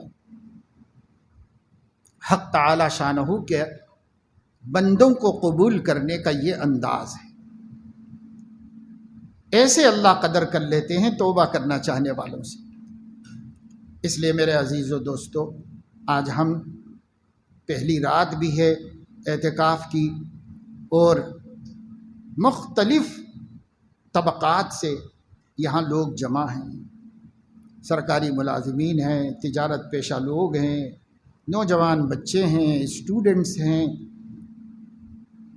اور محنت مزدوری کرنے والے لوگ بھی ہیں، ہنرمند لوگ بھی ہیں۔ بعض پرانوں کو تو سب کو میں جانتا بھی ہوں، اور بعض لوگ جو ہیں نئے بھی ہیں، تو بس کسی نہ کسی سے سماج کے طبقے سے آئے ہیں۔ ہم ہر طبقے کی سے نکل کے اللہ کے گھر میں آئے ہیں۔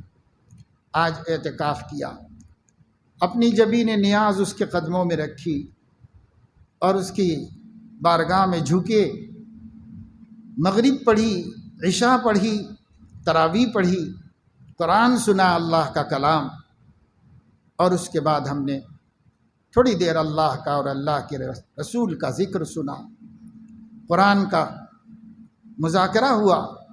ہمارے دل نرم ہے، اور ہم اللہ تبارک و تعالی شانہ سے اس وقت میں جتنے بھی یہاں مرد عورتیں جتنی بھی حاضر ہیں، اور جو لوگ آن لائن ہماری مجلس میں اس وقت شریک ہیں، کہیں سے بھی ہوں، سب ارادہ کر لیں کہ ہم آج سے اللہ کی طرف پلٹ گئے ہیں، اور ہم نے اپنے آپ کو اللہ کے سپرد کر دیا ہے بھائی، انشاءاللہ ہم سب نے کر دیا ہے۔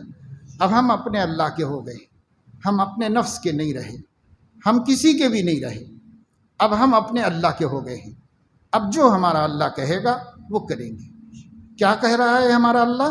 وَاتَّبِعُوا أَحْسَنَ مَا أُنزِلَ إِلَيْكُمْ مِنْ رَبِّكُمْ، قرآن کے فرما بردار بن جاؤ، میں نے نازل کیا ہے ہدایت نامہ، اس پہ جمو گے، دنیا کی کوئی طاقت گمراہ نہیں کر سکے۔ اور جب بھی قرآن کہا جائے تو سنت خود بخود اس میں شامل ہوتی ہے، اس لیے کتاب و سنت کے حوالے ہو جانا ہے۔ اللہ کے حوالے ہونے کا یہ مطلب ہے کہ کتاب و سنت کے حوالے ہو جائیں، جو اللہ رسول کہہ رہے ہیں ہم اس کو قبول کریں گے۔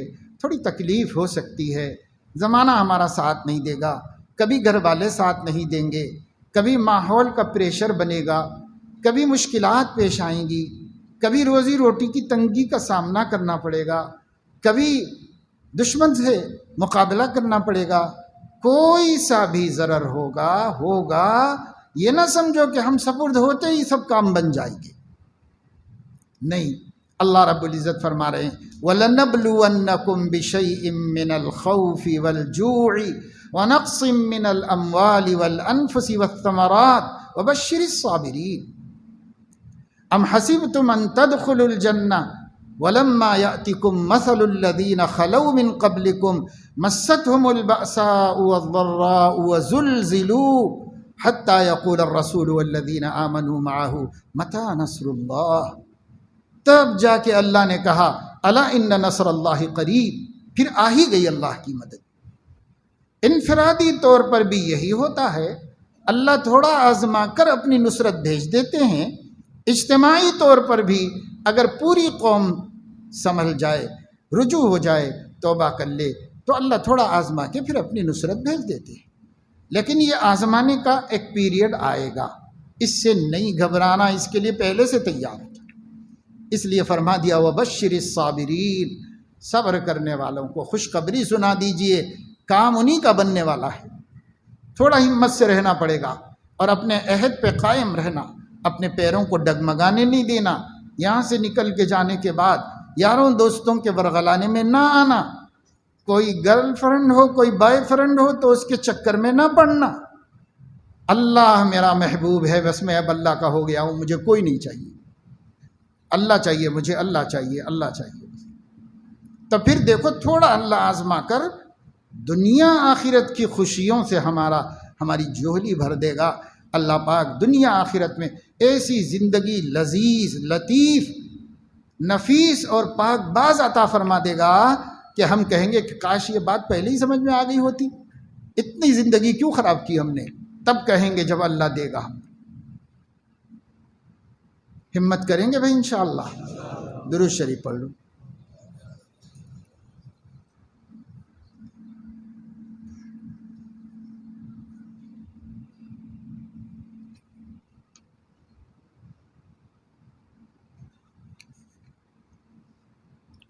ہمارے ایک بہت پابند معتکف ساتھی ہیں، دوست ہیں ہمارے، ان کے تینوں بچے ماشاءاللہ حافظ قرآن اور عالم دین ہیں۔ چھوٹا بچہ کوئی قریب برس بھر سے بہت زیادہ بیمار، چلتے چلتے اس وقت زیادہ ہی سیریس ہے۔ وہ آنے والے تھے، بیگ بھی جمع لیے تھے، لیکن بچے کو ہاسپٹل میں شریک کرنا پڑا، بہت نازک صورتحال میں ہونے کی وجہ سے۔ آپ سب لوگوں سے امید رکھتے ہیں کہ دعا کریں گے، سب دعا کریں کہ اللہ پاک تمام بیماروں کو شفا دے، اور یہ مولانا جو ہے عبد الرحمن شاکر، اللہ تعالیٰ ان کو بھی صحت عطا فرمائے اور اپنی قدرت سے جو بھی عوارض ہیں ان کو دور فرما دے۔ اللہم صلی وسلم علی سیدنا و نبینا و حبیبنا و شفیعنا و مولانا محمد وعلى آلہ و اصحابہ و ازواجہ و اتباعہ افضل صلواتک و عدد معلوماتک برحمتک یا ارحم الراحمین۔ اللہم صل علی محمد وعلی آل محمد کلما ذکرہ الذاکرون وکلما غفل عن ذکرہ الغافلون۔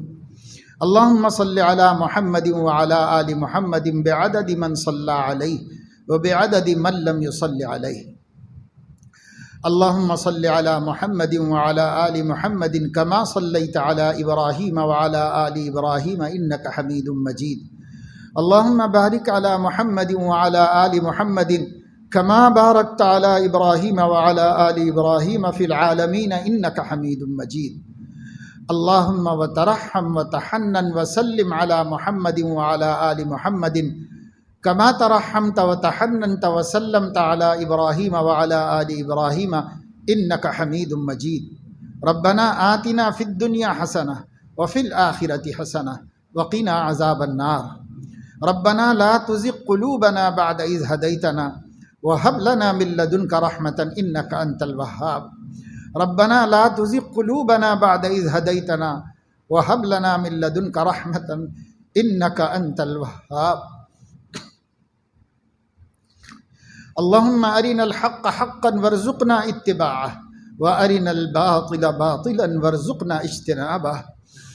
اللهم لا مانع لما أعطيت ولا معطي لما منعت ولا ينفع ذا الجد منك الجد۔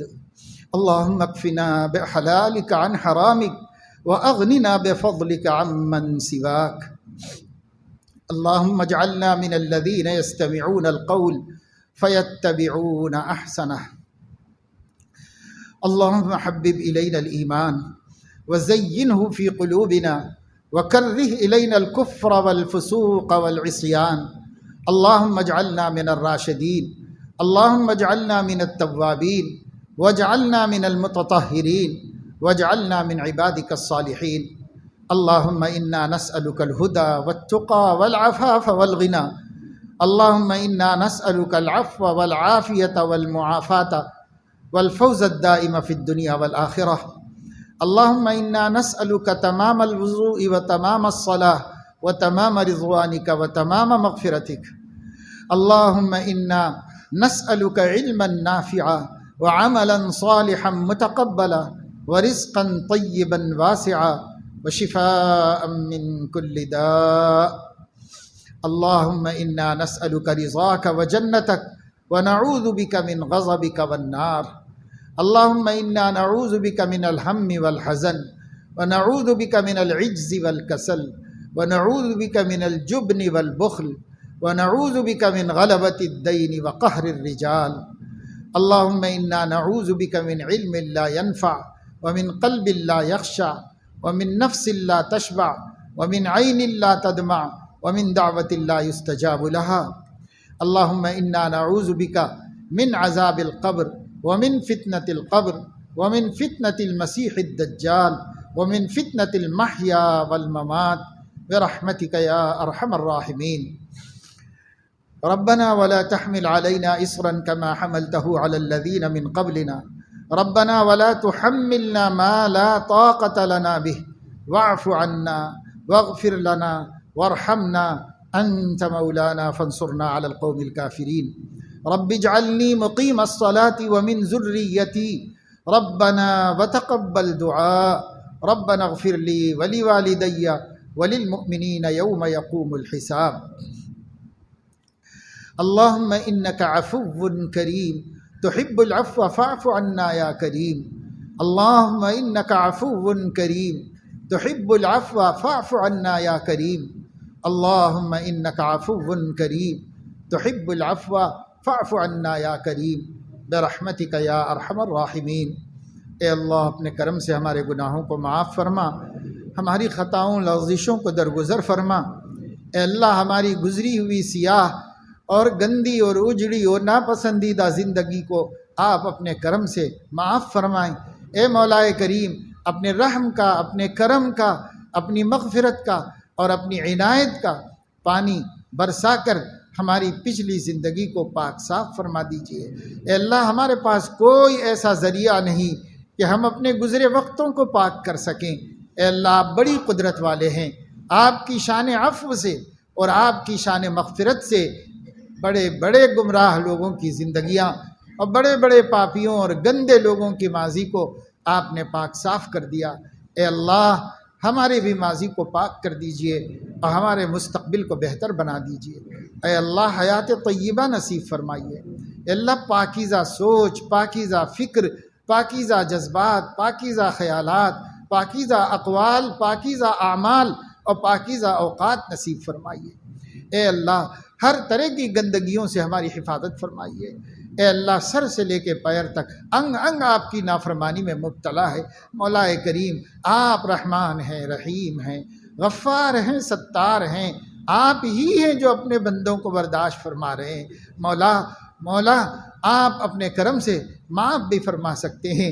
اے اللہ معاف کر دیجئے، معافی آپ کو پسند ہے، معاف کر کے آپ خوش ہوتے ہیں۔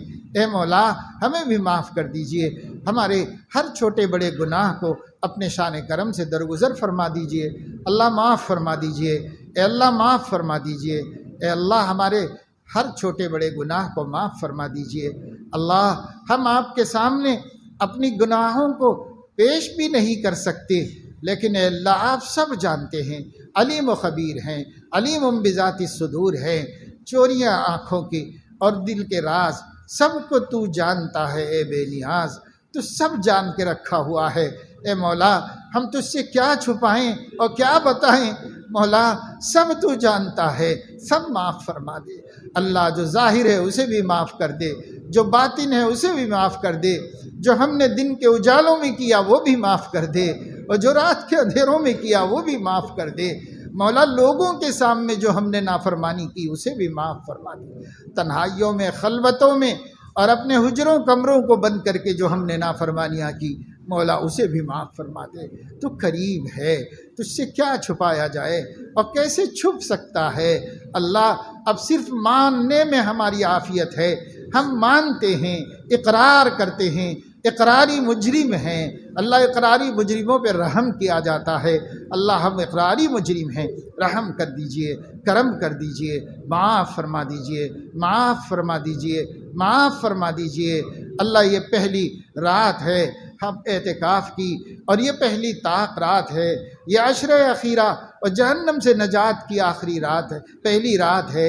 اے مولا کریم، اس رات میں ہم جمع ہیں، بڑے بزرگ بھی یہاں ہاتھ اٹھائے موجود ہیں، عورتیں بھی ہیں، بچے بھی ہیں، نوجوان بھی ہیں، جو آزادی کے ساتھ آرام سے یار دوستوں میں رہنے کے عادی ہیں، پر آپ کے نام پر، آپ کے لیے، آپ کی خاطر سے یہاں آ کر پڑے ہوئے ہیں۔ اے مولا، ہمارے اٹھے ہاتھوں کو خالی نہ لوٹائیے، اللہ ہدایت کی بھیک ڈالیے، مغفرت کی بھیک ڈالیے، معافی کی بھیک ڈال دیجئے۔ اللہ اپنا پیارا بنا لیجئے، اپنے محبوب بندوں میں شامل کرنے کا ارادہ فرما لیجئے۔ اے اللہ معاف کر دیجئے، اے اللہ معاف کر دیجئے، اے اللہ اس مبارک رات میں کسی کو محروم نہ فرمائیے۔ اے اللہ ہم ہی کو نہیں، ہمارے اعزاء کو، ہمارے بہنوں بھائیوں کو، ہمارے ماں باپ کو، ہماری اولاد کو جو یہاں نہیں آ سکے، اے اللہ ہمیں اپنا نمائندہ بنا کر بھیج دیا ہے۔ اے اللہ ان سب کی بخشش کر دیجئے، ان سب کو معاف فرما دیجئے، جائز مقاصد کی تکمیل کر دیجئے، جملہ پریشانیوں کو دور فرما دیجئے۔ مولا بیماروں کو صحت عطا فرمائیے، اپنی قدرت کا اظہار فرما دیجئے۔ اے مولا مرحومین کی مغفرت فرما دیجئے۔ اے مولا ہمارے بہت سے دوست احباب رشتہ دار خاندان والے چھوٹے بڑے گزشتہ رمضان میں ہمارے ساتھ تھے، اس مرتبہ نہیں ہیں، اے مولا کریم آپ ان کو جب بلا لیے ہیں ہماری دعاؤں میں ان کا حصہ فرما دیجئے اور ان کی مغفرت فرما دیجئے، درجے بلند فرما دیجئے، ان کی سیئات کو حسنات سے مبدل فرما دیجئے۔ اللہ ان کو برزخ کی ہر آزمائش سے محفوظ و مامون فرما دیجئے۔ اے مولا کریم ہماری دعاؤں کو ان کے حق میں قبول فرما لیجئے۔ اے اللہ ہمیں اس وقت کو جو ہم یہاں لے کر آئے ہیں بہت اہتمام کے ساتھ، بڑے ادب کے ساتھ، آپ کی عالی بارگاہ کا احترام ملحوظ رکھتے ہوئے گزارنے کی توفیق عطا فرمائیے۔ اے مولا کریم لمحے لمحے کی حفاظت کرنے کی توفیق عطا فرمائیے، لغو و لایانی سے بھی ہمیں بچائیے، گناہ اور معصیت سے بھی ہمیں بچائیے۔ اے اللہ خوب عبادت کی ہمت دیجیے اور خوب عبادت کی توفیق عطا فرمائیے۔ اے مولا کریم ہمارا جب بھی وقت آپ کی توفیق سے اچھے اچھے اعمال کرتے ہوئے اور بری باتوں سے بچتے ہوئے گزر جائے، اے اللہ وہ ہمارا کامیابی کا دن ہے۔ اے اللہ 10 دن کے بعد عید کو ہمارے حق میں حقیقی عید بنا دیجئے۔ اے اللہ جس بندے سے آپ خوش ہو جاتے ہیں اور جس بندے کی آپ مغفرت کر دیتے ہیں وہی عید کا دن ہو سکتا ہے اور وہی حقیقی عید ہے۔